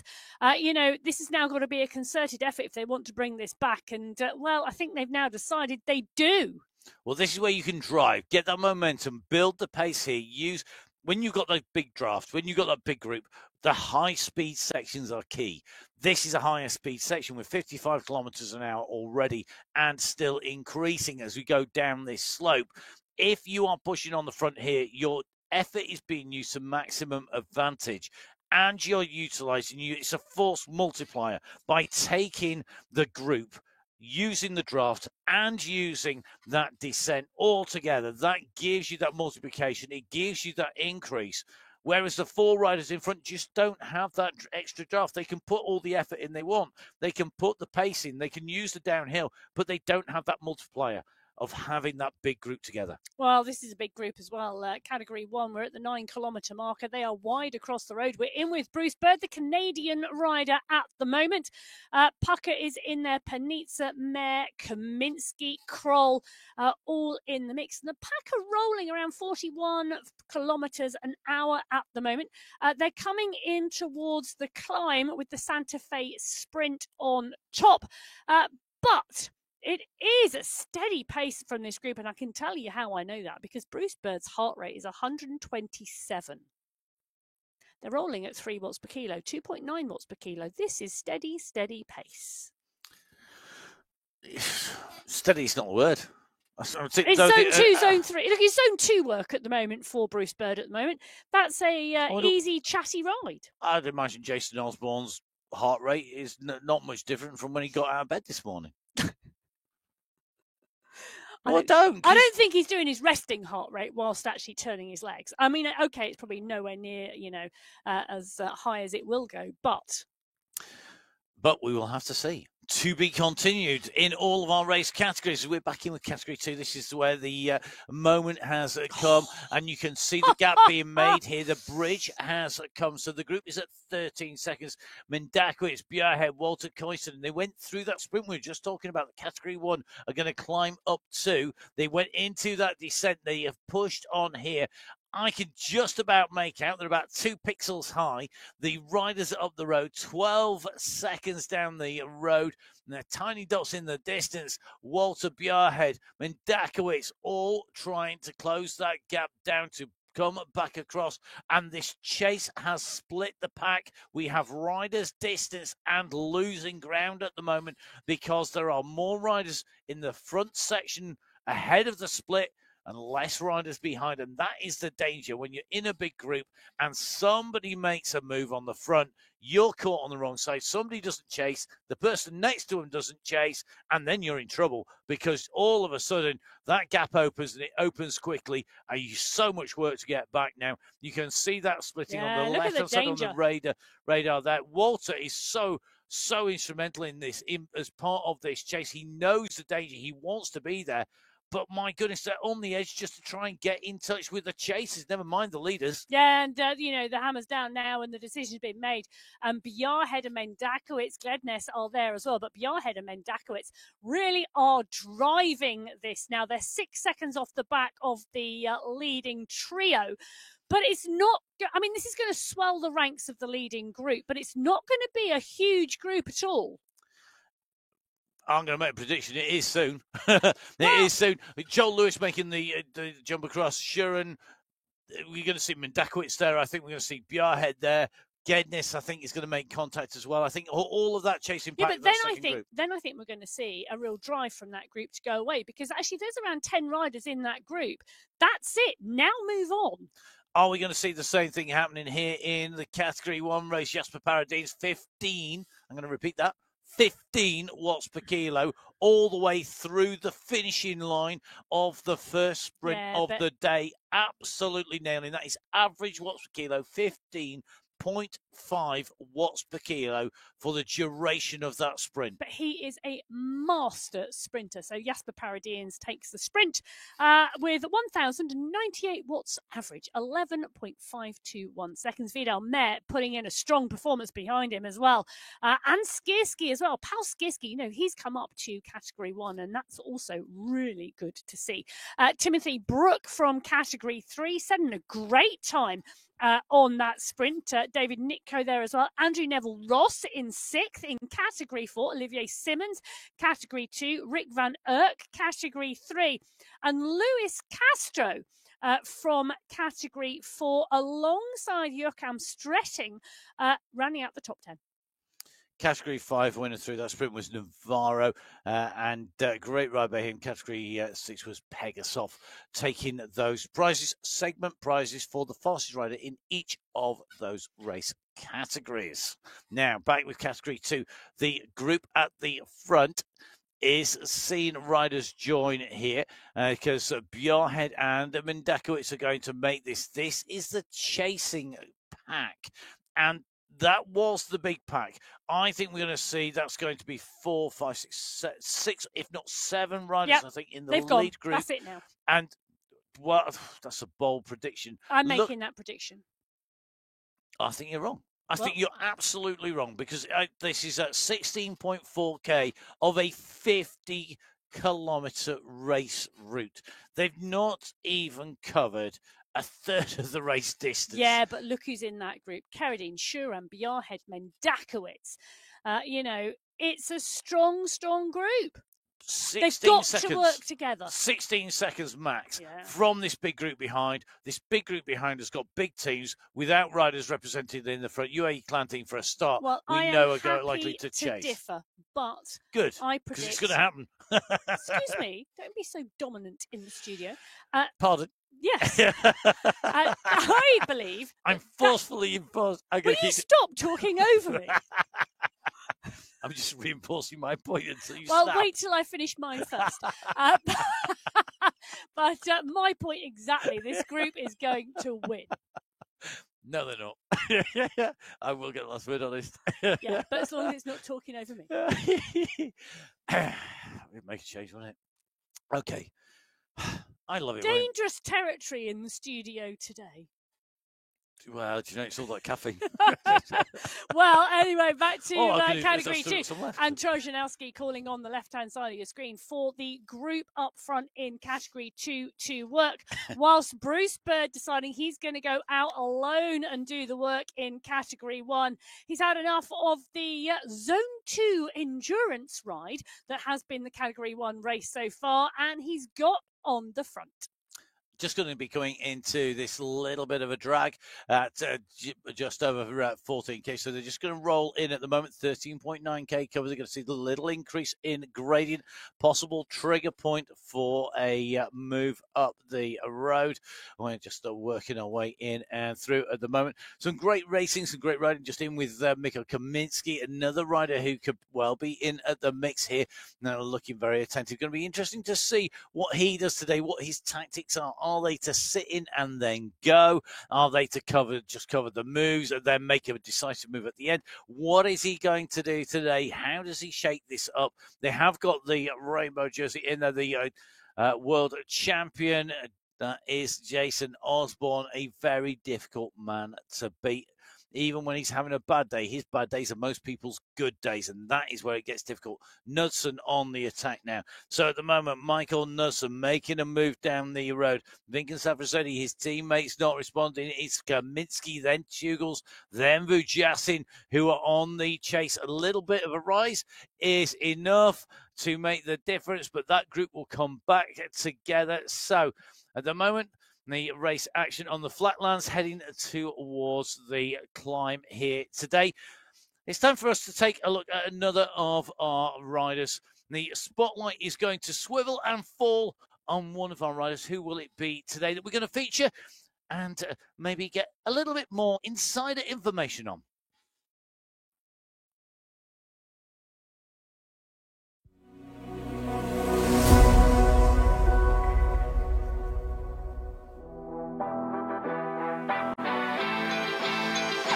My name is Ivan Njuki, or Ivan Njuki. I'm a Ugandan living in Abu Dhabi, United Arab Emirates, and I'm a team administrator and coach at Abu Dhabi Cycling Club. I love climbing, and Jebel Hafid is my favorite so far. I like long, hard climbs or long, hard efforts. Even punchy, no problem, as long as it is hard and long. I'm in.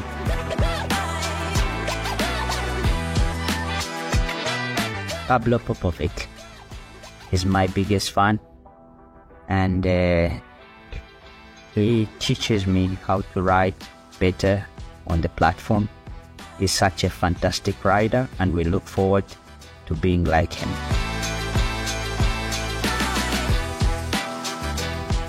I'm not too much into snacking, but I love to drink just after the race or training or whatever. And in this case of SRC, I like the watermelon juice, homemade, and I mix it with some glucose or protein.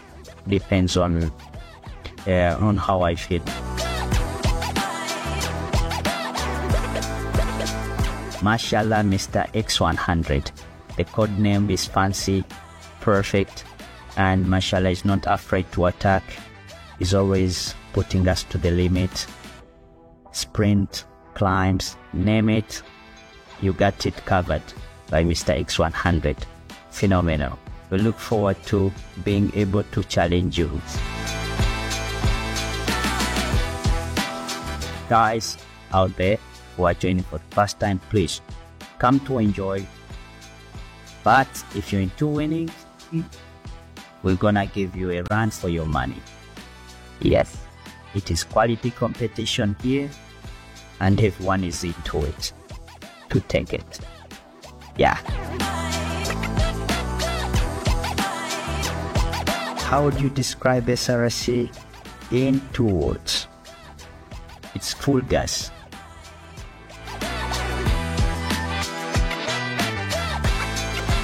After watching the final of the World Championship in Abu Dhabi, where Jason Osborne won, I liked his celebration, and I'm taking it on for the rest of my Sunday Race Club wins.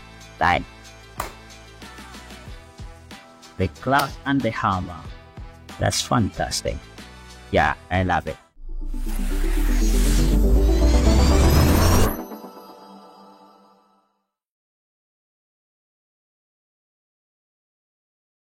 He's going to be enjoying doing that celebrity, these celebratory pose there. A real star rider. And it shows you it's not just new riders who get inspired by our world-class riders. It's riders who are down there. Some fantastic questions. I would really love it if you answered those questions. So please do get in touch with the team at MyWhoosh, or get in touch with Emma or myself if you want to be featured in that spotlight. We want to find out more about you because that really is key. These are not just avatars, they're real people, and it gives you a chance to see the real people out there. Well, and I love the fact that, Ivan draws his inspiration from other riders and finds them inspirational to him, because I've had the pleasure of riding with Ivan Newkey down at the Abu Dhabi Cycling Club, and he inspires the young riders there every day, out there coaching on the track with the groups of young riders, and it is absolutely fabulous to see. When we were down at the World Championships, we went around the island, and you say he inspires those young riders. He inspired me just riding with him and riding with those. And the youngsters inspired me as well, that the way that they're prepared to have a go, their enthusiasm. And that is fantastic to see. And I do think your point there, that it was very noticeable that his inspiration was other riders, and that if you are going to come and have a go, this is real tough racing. This is hard, and that's coming from a man who races, who doesn't just ride on esports. He rides across disciplines and races strongly. He's a rider who's going to be aggressive out there and racing. Being aggressive at the moment in Category 3 is Nathan Guerra. Lewis Ridley is trying to close the gap down. Patrick Karlstrom is on the move as well. The stretch on the group from the move of Guerra at the moment really shaking up this Category 3 race. So certainly plenty of aggressive racing and riding here. The climb at the end, not as long as the Jebel Hafit. And I'm going to give a little bit of a spoiler to the women's race if you haven't seen it. We have a rider spotlight in that. I won't say who. But interesting that the 2 race routes featured today by them as their favourite race routes are 2 of our oldest race routes on the Sunday Race Club, with the Jebel Hafit and the Jebel Yais. 2 real old school race routes are their favourite race routes. Big climbs. Now, they are much bigger and longer than the climb at the end, but do not discount the climb at the end of this. Patrick Karlstrom certainly won't be. He's answering the attacks at the moment, and I think he's going to be thinking about, quite why are we going on the offensive? We're at 29k. I know that we're in the bumpy, rolling section here. It is a very, very tough section of the course, and it is shaking and breaking up this group, and we are seeing riders being distanced, but that climb is still to come. Carson just taking on board some fuel there. That looked like it may well have been a Jelly Baby type sweet there, one of those soft sugary sweets. Could have been a sweet, could have been a gel cube, could have been could anything. Be gel cube, yeah, could be. But whatever it is, he's getting the nutrition and fuel on board, and that is absolutely instrumental because there is still some way to go in this race today, and it is looked like King Category 3 is going to be fiery. It is Category 2 at the moment, much as I hate to say it may well be that we have seen the group come back together again, because I can see Sir Carradine in this group for James Krasnich in here. We're just taking a look at the riders, but up ahead, there are still riders. Emma's prediction is holding out at the moment at 23.9k. You're going to eat your words today. Yeah, well, it wouldn't be the first time, would it? Or the last. 20 seconds to get, and the group in front has swollen.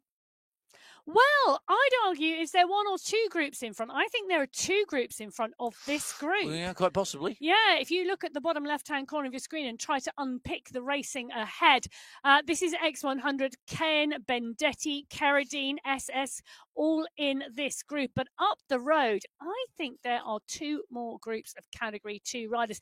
Let's just recount that Category 2 was so aggressive from the start that it has just put multiple groups out there on the road. Now, let's jump back in with Category 1. We saw them go through the first sprint, the Santa Fe sprint, with Jasper Paradines taking that sprint. The second of our sprints, a Coffee Plantation sprint. It was Vidal Mayer who took top points there, just out sprinting Jasper Paradines and David Navitko. Then Rick Van Erck right up in the mix, followed by Paul Skierski, another of our Category 1 riders. But of the Category 1 riders, realistically, at the moment contesting that sprint, Skierski, Nitko, Paradines and Mayer, all those riders kicking out well over 1,000 watts to be right up at the front. The nearest rider to him was Kel Power, in fact. He was sub 1,000 watts. The difference, interestingly, between Mayer and Paradines, 3 watts difference in their power. But key thing here, Paradines and Mayer at the moment, one sprint each, so equal on the points standing at the moment certainly in terms of wins. Behind the, that's going to be really interesting to see what they do in terms of those points gone. Where that goes, still 2 more now, sprints this to is go. the front group in the Category 2 race. Trojanowski, Bjarhead, Mendakowicz, Shuren and Lewis.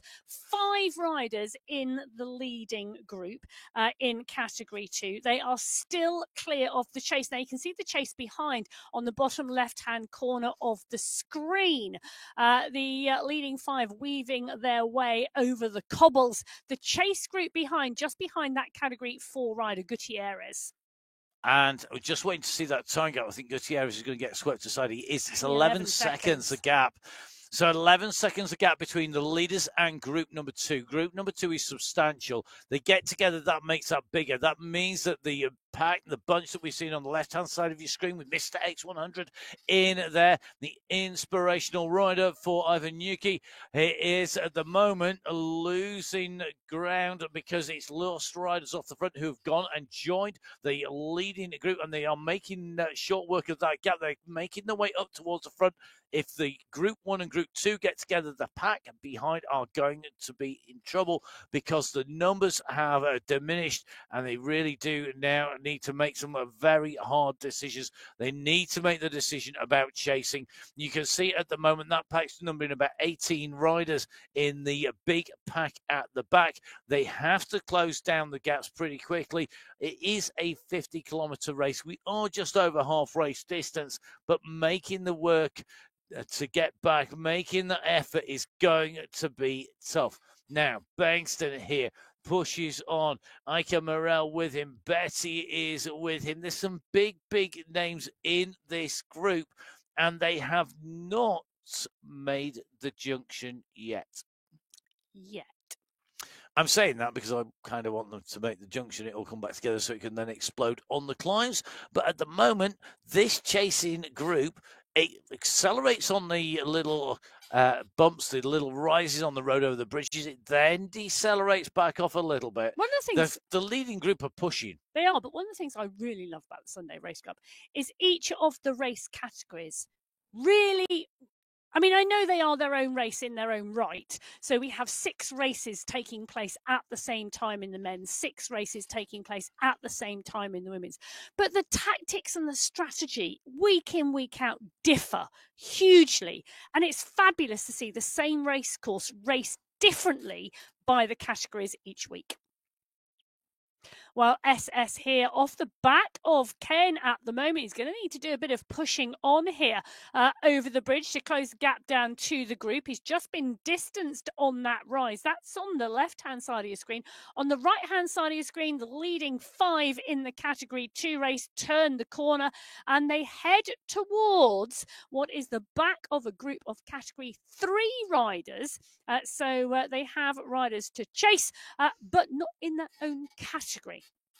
But there's still those little carrots, those little breadcrumbs. You've got that chance to get across. I like the breadcrumbs analogy because they only last so long and then they get snaffled up or they disappear. So you've got to use them whilst they're available and before time runs out to use them now. But Ken in this group with Karen Kenstar, Carradine in here, Matthias Van Heet, SS, Che Howeiler. Yes, who's come up to Category 2 this week. You could just see this really suiting him. Really suiting him. He's such a strong rider, and I think he revels in it when it's tough competition. Today, I think it's particularly tough. That split going, that gap opening, it's caused so much damage. I'm very surprised at this. Very surprised. Yeah, and, there's a number of riders up there. This is just like all over the place. So Coinston, Downey and Graves. So I think we've got another group between this group and the leading 5. Yeah. I think we've got the Graves and Coinston group. So Group 1 is leaders, yeah. Group 2, Graves and Coinston. And then Group 3 is the bunch. Yeah.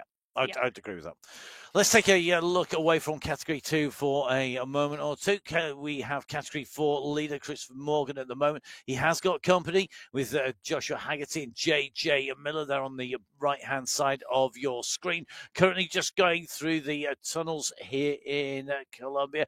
Then you can see the left-hand side now going on to the big stream. Patrick Karlstrom here in this group of Category 3 riders at 35 kilometers. You can see that there is a push coming through here, and Karlstrom, I think, winding this up to see if he can take away the sprint points here and take away the segment points. He sits back down again before the line. Has he done enough? We will have to see. The sprint at 35 kilometers, the Wax Palm sprint, and just waiting for those Patrick, updates. I can tell you who takes the sprint competition in Category 3. That is Patrick Bloom, who took the sprint there. From Santiago Velez, Nicholas Spratt, Nathan Guerra and Lewis Ridley. Patrick Karlstrom finished in 6th place in that category sprint, way off the pace of Category 6, who... Wow! Marius Fosseed, 14.4 watts per kilo, 1,167 watts through the sprint. Currently holds the fastest time. And we've got 6, 5, 4 and 3 through that sprint segment already.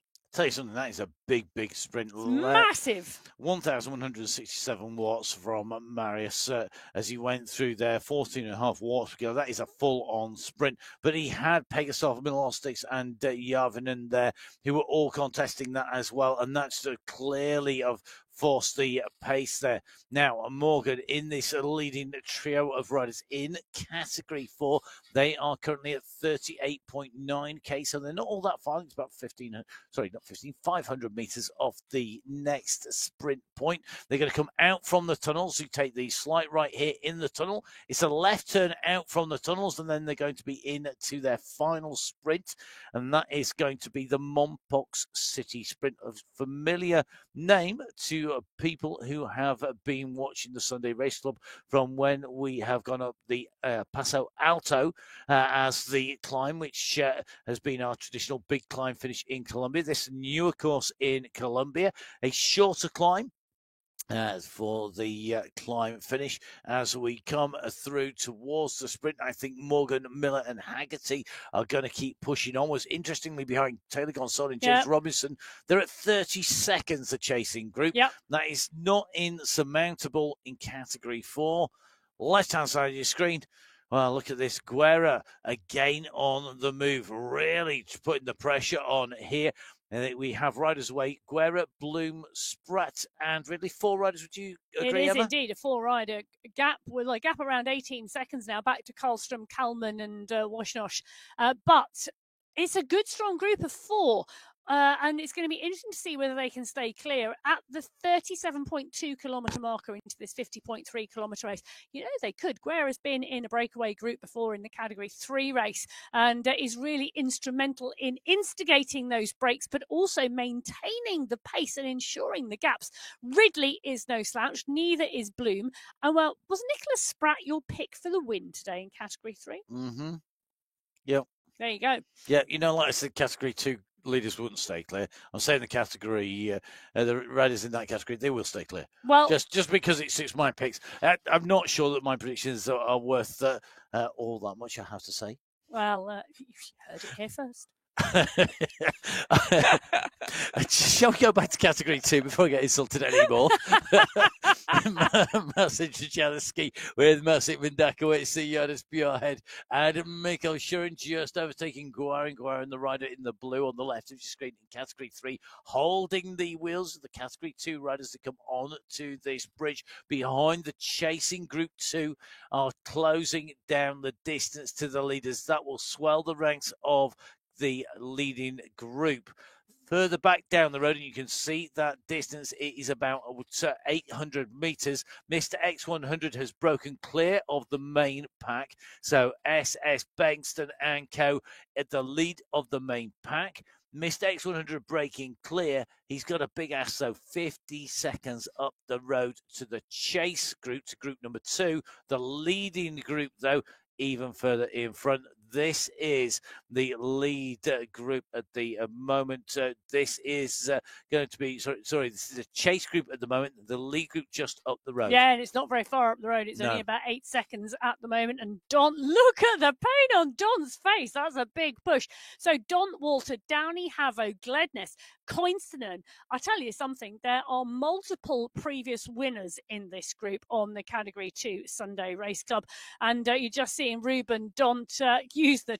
Look at the effort going in here.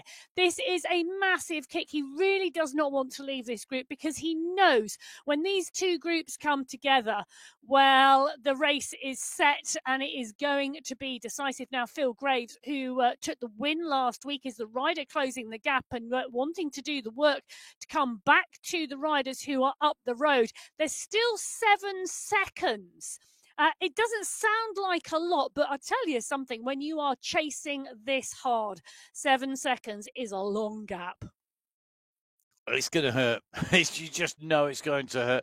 But there's some serious training. The UK triathlon scene really starting to wind up the training, winding up. And I think that's why we're seeing Graves getting stronger and stronger as the weeks go by. He puts out the emotion there to the emotion got to go get on with it. Let's go. Let's take turns at this. We have to work together. Walter, Gedness, Graves, Dont, Downey, then Koinstinen, and they have to work together. He's not wrong. They want to close the gap down. They've got to keep on pushing.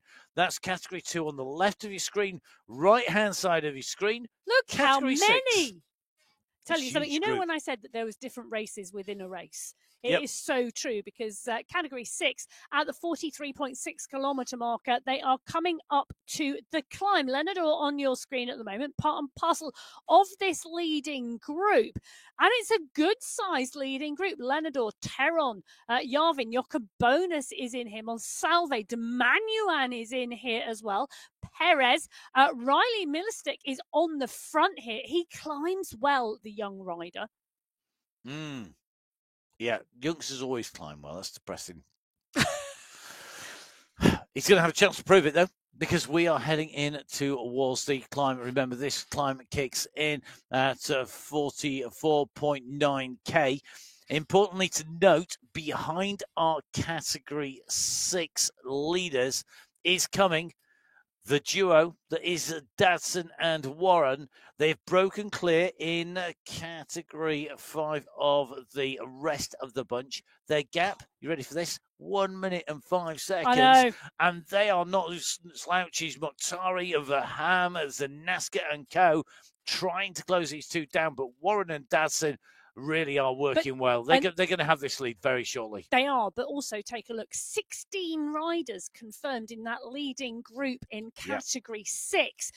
That's a phenomenal number of riders to take into the final climb of the day. But Dadson and Warren, the two Category 5 riders, going up and over the top of the Category 6 bunch. They worked their way right the way through. And I'm just taking a look. One of the riders in that Category 6 bunch just digging in and trying to jump on the back of the wheel. It's Cameron Dadson. So Cameron Dadson clearly knows Mark Dadson is on his way here, and the shout, I'm sure, will have gone out, get on the wheels, let's go. You might as well use this as a springboard into the climb. Just whilst we've got them in shot, Maris Fossé taking away the overall sprint win in Category 6. Congratulations to him. He takes the overall. He had been scoring points all the way through those sprints. He took the win in Monpok City Sprint. He was the winner of the Wax Palm Sprint. He was fighting it out and took the win in the Coffee Plantation Sprint and in the Santa Fe Sprint as well. He was up in the mix. He was third place there. That was his lowest position of the four. He takes the overall and will take that overall prize in Category 6. So our Category 6 and 5 leaders together as they come on to the climb. This climb is going to be telling. The Alto de Aguila climb is going to test the riders. Who is going to come out on top? Well, we've not got long to find out in Categories 5 and 6. Further back, Category 2, well, the dramas continue, and they continue for a reason here. Ross Fawcett sprinting his way through, but I know that there are riders up the road, and that gap it has opened really right up now.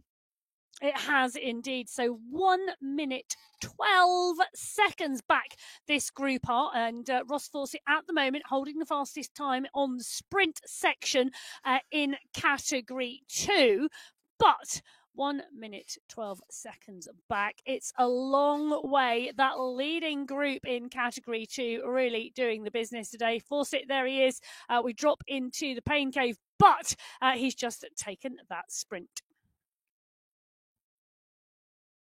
Sorry, I was just finishing eating my words before I spoke. My mum told me it was rude to speak with my mouth open. I've definitely had to eat my words. Emma, 100% correct there. That group has gone clear. Well, you know, what can I say? I can say that Gombert, Darn, Kane, Bendetti and Holweiler all part and parcel of this group with Fawcett. And we can say that in Category 1, they're at the 33-kilometre marker now. And Panizza has just put a push in. Look at the size of that Category 1 pack. And the pace has been rolling there. Osborne, Krolvu, Yasin Nair, Pocket and Jacobs, all part and parcel of that group. I think this Category 1 pack are waiting till the climb. Panizza's had enough. Yeah, it won't last. What? Positivity. I think it's really interesting tactics. Just watching Category 4 on the right-hand side, that's been aggressive all the way through. Yeah. You can see Miller there with Morgan, Haggerty going on to the climb. The trio have broken away. That's just not happened in Category 1. They are all absolutely world-class athletes. And because of that, I think it means that they all respect each other so much. It's not the other categories don't respect each other, but in Category 1, that respect is equal by the ability to close the gap. You've got to put in such a monumental effort. You have only the one opportunity. And this course really, whilst you can do damage on the little rises, you cannot win it on the rises. You can lose it and be distanced, but you can't win it. You can win it on the climb. So this is all about not being distanced. Yeah. It's not losing a wheel. It's not about winning the race. Well, and also in category 1, I think you're quite correct. It's about saving as much energy as you can for that climb, because you know that's where the big effort is going to come. And the riders who are going to want to be in contention there are not necessarily going to be wanting to put in the attacks on the first 44.9 kilometres of this race. Now, if anybody goes before that, it's going to be interesting. But at the moment, it's category 4 now. They are our next group of riders on to the Alta de Aguila as we push up here. Van der Zandt is in here. Pulgarin, Bradley, all in the mix. David Young is in here as well. Great. All uphill. It certainly is, and this climb is going to be telling. We've seen this when we've raced the Paso Alto. This is basically the run-up. So when we race the Paso Alto course, we go around the early part, the flat sections, for a little bit shorter distance on the course. We then go up this climb, and we then go over the bridge into the Medellin city above it, and then we climb onto the Paso Alto, which in itself is a huge climb up over to the very top of the Paso Alto. This steep climb, and now the finish for this course here today. It's a 500-meter run to the finish, which is still uphill from the end of the climb segment to our actual finish line, the UCI banner at the top of the climb. This group have come on together, and it's starting to break up as they go on to the climb. That is category 4. They're at 45.5k. Still some 7 kilometres behind category 4. You can see the chasers in category 2. Mr. X100 is part of that chase group. But we're back up with our leaders. Vidal Mayer is making the most of the opportunity here. I think really interesting, because Mayer has been fighting out, and he's been opportunistic here, because he has taken the sprint win in category 1 in sprint number 3. He took the win in the Coffee Plantation sprint number 2, and he was second in sprint number 1 at the Santa Fe sprint. He's making these his. Whatever happens on that final climb, he's taking home a nice payday. He is indeed. But Olivier Simmons sets fastest time in category 2 on the Wax Palm sprint, 12.435. Vidal Mayer just 0.266 of a second back, taking the win in category 1. Walter Clay's taking the win in category 3. Joachim Stretting taking the 4th fastest time, taking the win in category 4. And Marius Fossid taking the win in category 6. And it's great to see all of those different categories in the mix.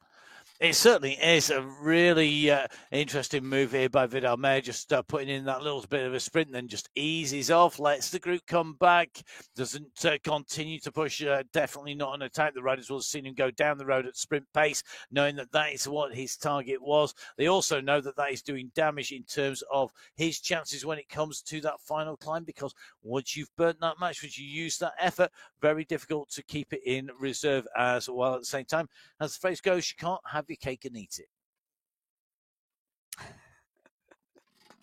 Well, Nikki Lloyd wanted cake in her spotlight.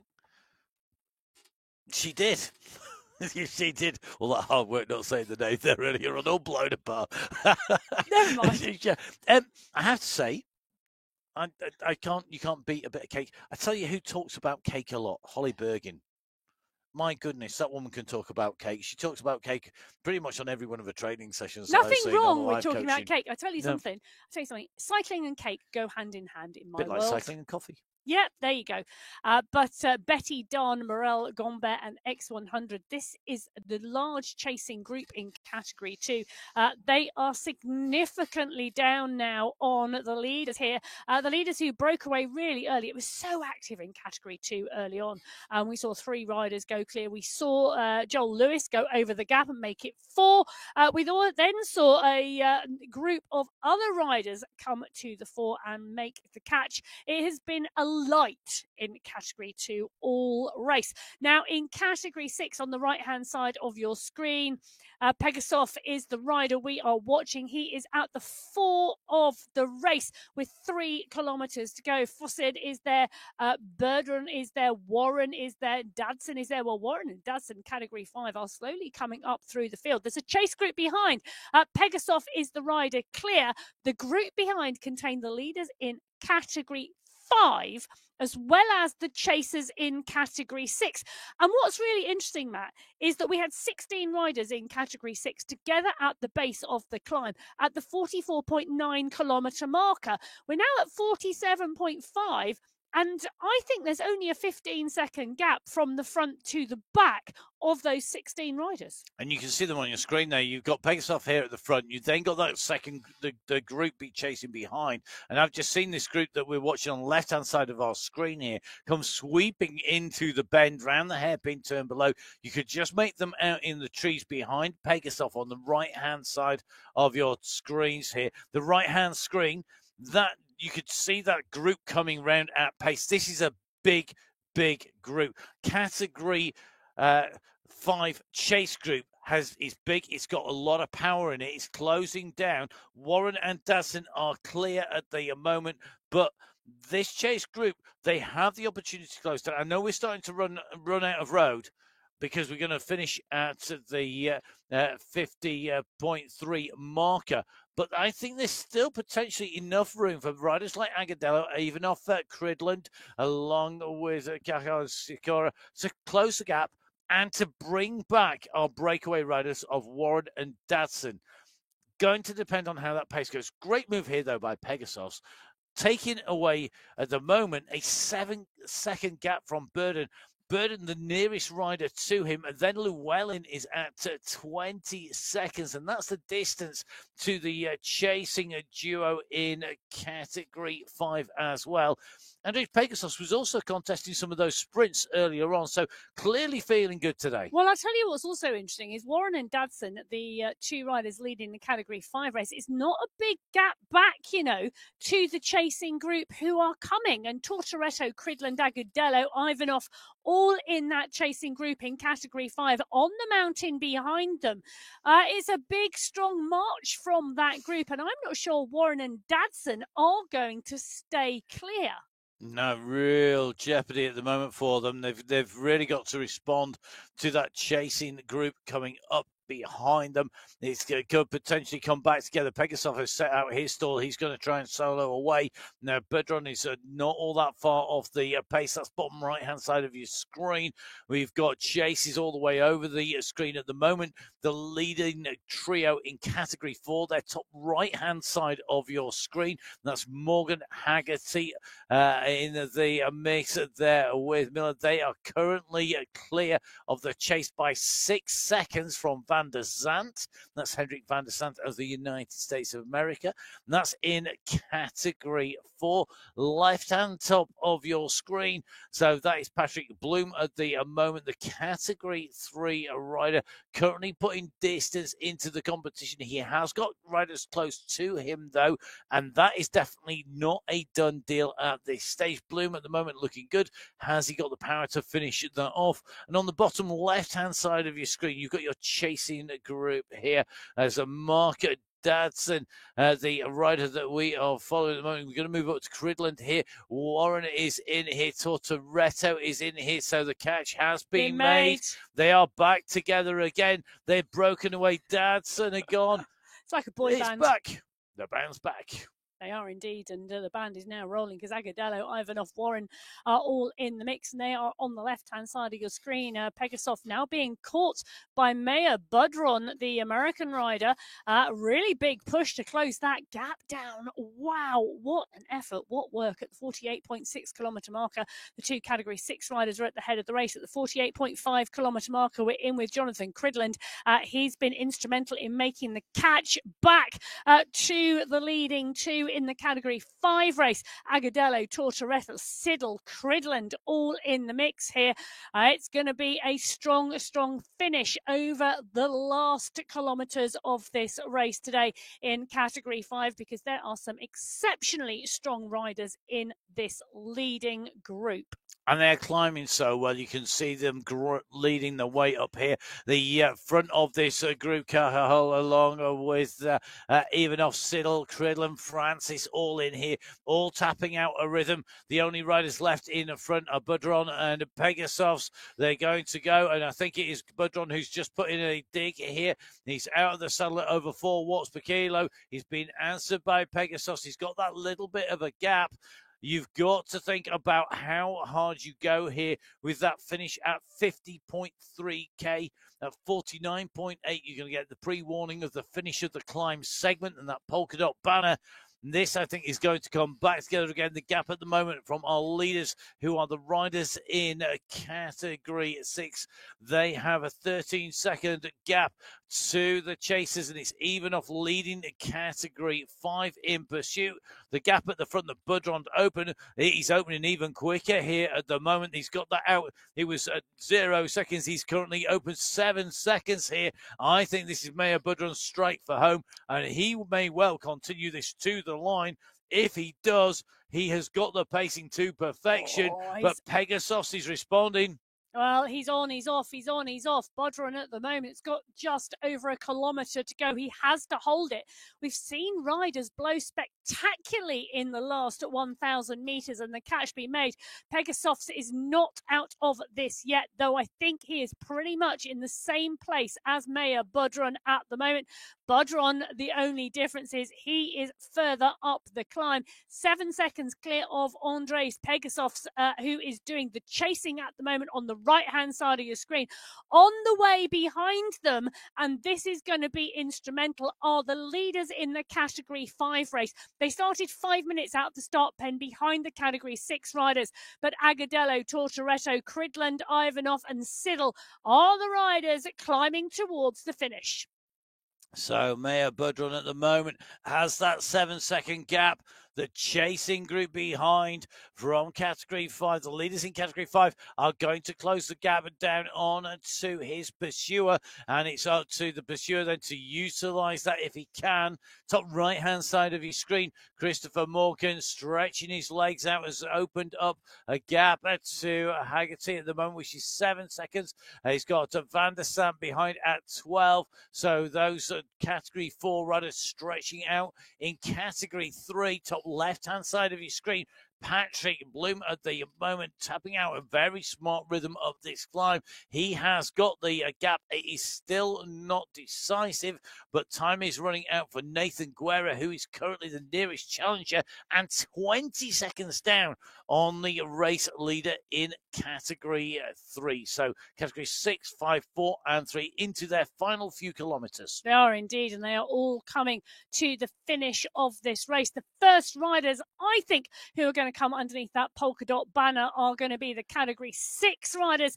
This is the Category 5 race, though, and you can see the two leaders in that Category 6 race just ahead of them. So Agadello, Cridland and Tortoretto being joined by Siddle at the moment and Carcajal. It's going to be a leading group of 5 in the Category 5 race. Budron and Pegasus are the two riders in front of them, 1 and 2 in the Category 6 race. It was at 8 seconds. It's still at 8 seconds between Budron and Pegasus. Tortoretto, Agadello and Cridland, you can see them coming from behind. What can they do? It's the last 500 metres of the race. So Mayor Budron picks up the climb segment prize. He will pick up the overall climb winners prize in Category 6. Jonathan Cridland is going to do the same in Category 5. This is the long sweeping right turn. You've got a little left and then a tight right. This will take you into the finish. Budron leading out from Pegasus. 12 seconds gap. Surely that is too much. Behind, though, Agadello has got Tortoretto. He has got Siddle and he's got Cridland for company. It's going to come down to a sprint, I think, between the chasing group behind Budron in Category 5, Category 6, though, and the race here. Surely it's going to be taken out by Mayor Budron. Well, Mayor Budron, the rider from the United States of America, is going to swing round the right-hand corner, and he's going to be the first rider to see the UCI banner, the finish line today on the MyWhoosh Sunday Race Club. This is qualifier race number 2 in February, and Budron in Category 6. They were the first riders out of the start pen today. Budron is going to be the first rider underneath the finish line. He's going to take the win today in the Category 6 race.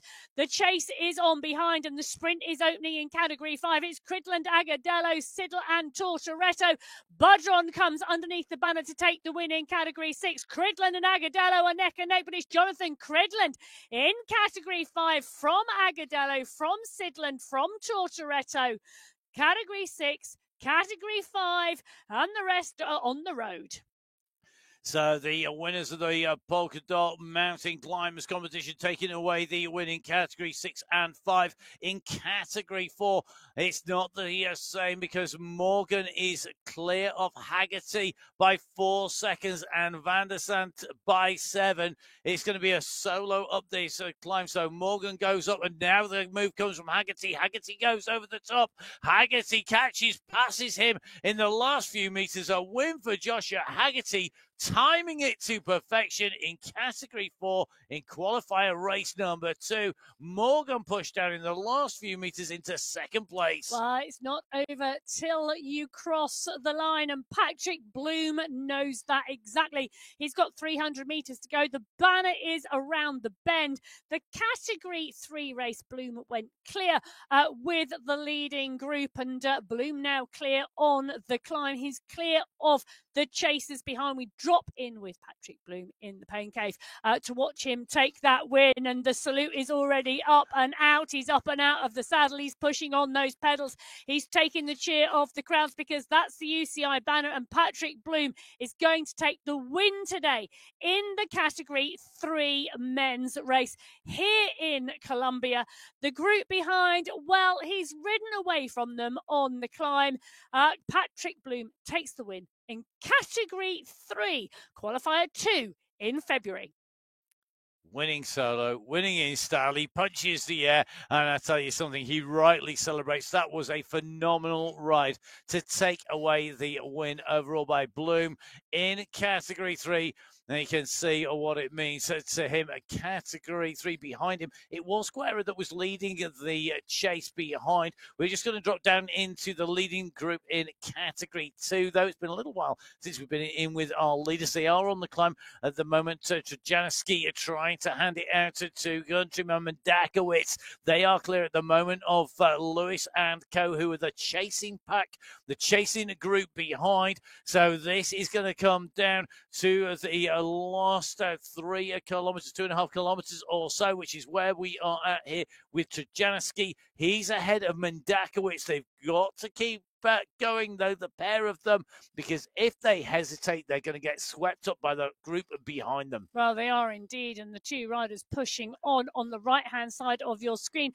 Michael Vink, Jason Osborne are pushing on the left-hand side of your screen. Vujasin, Knudsen, Jones and Van Elst are on their tail. They're at 46.1 kilometres of this 50.3 kilometre race. The climb is underway, and Vink and Osborne are trying to stamp down some domination here, but Vujasin, Van Elst are not letting them go at the moment. Well, Vink and Osborne have got something to say about that because the push is on and the gap is starting to appear. So the thin end of the wedges here, can they hammer that home? Can they open up the gap? SS is going to be the rider with a grandstand view here. The Category 2 rider for the UAE clan team. You can see in his rear view mirror the fast approaching Michael Vink and Jason Osborne, who have opened 5 seconds up. They go over the shoulder. SS wants to take as much draft as he can. It's not huge on this climb, as behind Van Elst, Pucker and Knudsen are coming. And this is the big express train that is coming. There's a huge group of Category 1 riders here still in contention. We're at 46.6k. A quick reminder, we finished this race at 50.3 kilometers, and it means that there is not as much chance and distance for Vink and Osborne to open this gap. What can the rest do here? The two riders have gone clear. Michael Vink and the current world champion Jason Osborne have opened the gap. Safra Zaidi is leading the chase behind as they are on this climb. They're making their way up these slopes. They're on the left-hand side of your screen. We're watching Mr. X100, the rider who has been described as his inspirational rider by Ivan Yuki here today. He's putting in a ride here, digging in deep. He's ahead of Angus Bengtson in Category 2. But this has been a brutal day out on the course for all of our riders. Anybody who thought it was going to be easy on the run in clearly wasn't right in any race but the Category 1.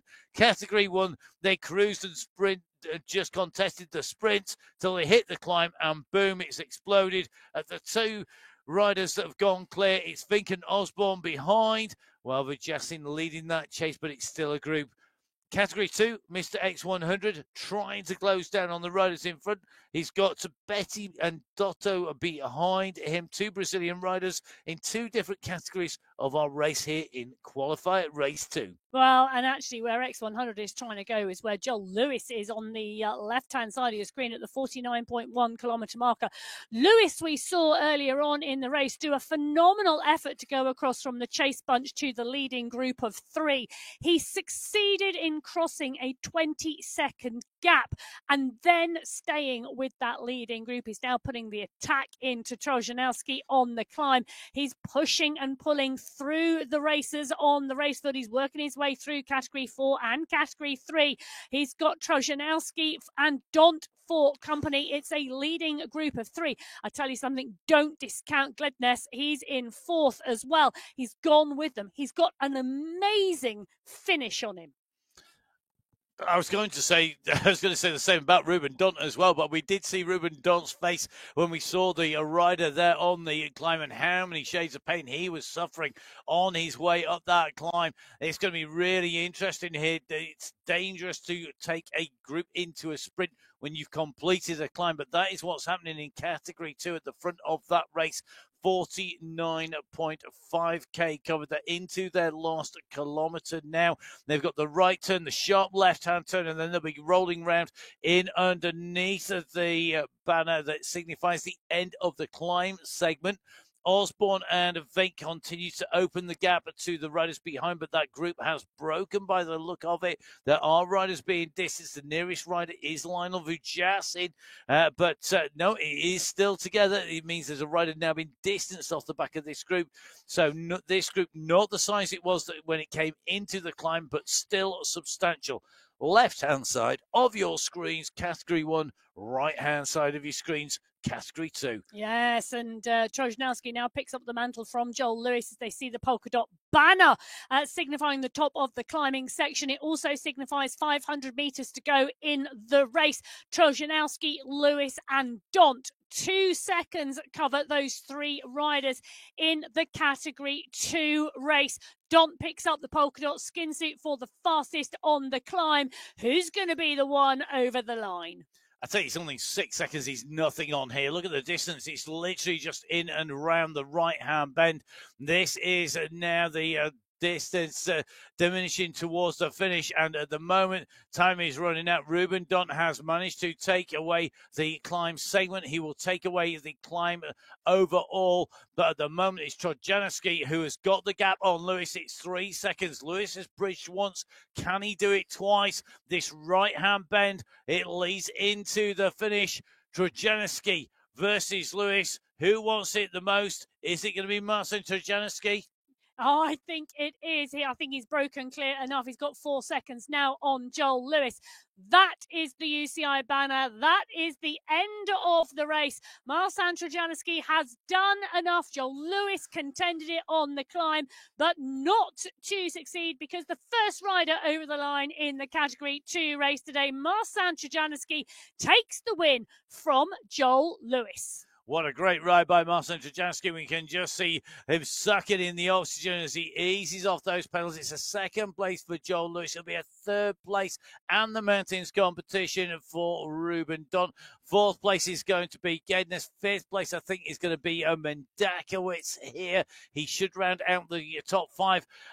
We keep an eye on Category 2 on the right of your screen, left-hand side of your screen. The two leaders in Category 1 have opened 27 seconds up since they hit the base of this climb. It's the Vink and Osborne party. I are on the party bus up the climb at the moment. Michael Vink, Jason Osborne. Last week it came down to a sprint finish between the two. Will it this week? Well, sometimes being inspirational is not just taking the win, it's digging in when you have a tough day. The brakes went away from Mr. X100, but he's dug deep. He has responded. He's pulled the gap back down to Mikael Schuren, who's in that leading group as they came onto the climb. He's pulled that back to 5 seconds, so not giving up as Inspirational is taking away the win. The inspiration for Nuki, Mr. X100 makes his way up to the banner. He goes underneath that UCI banner. Job done for him today. The UAE Clan Team rider goes in and through the line.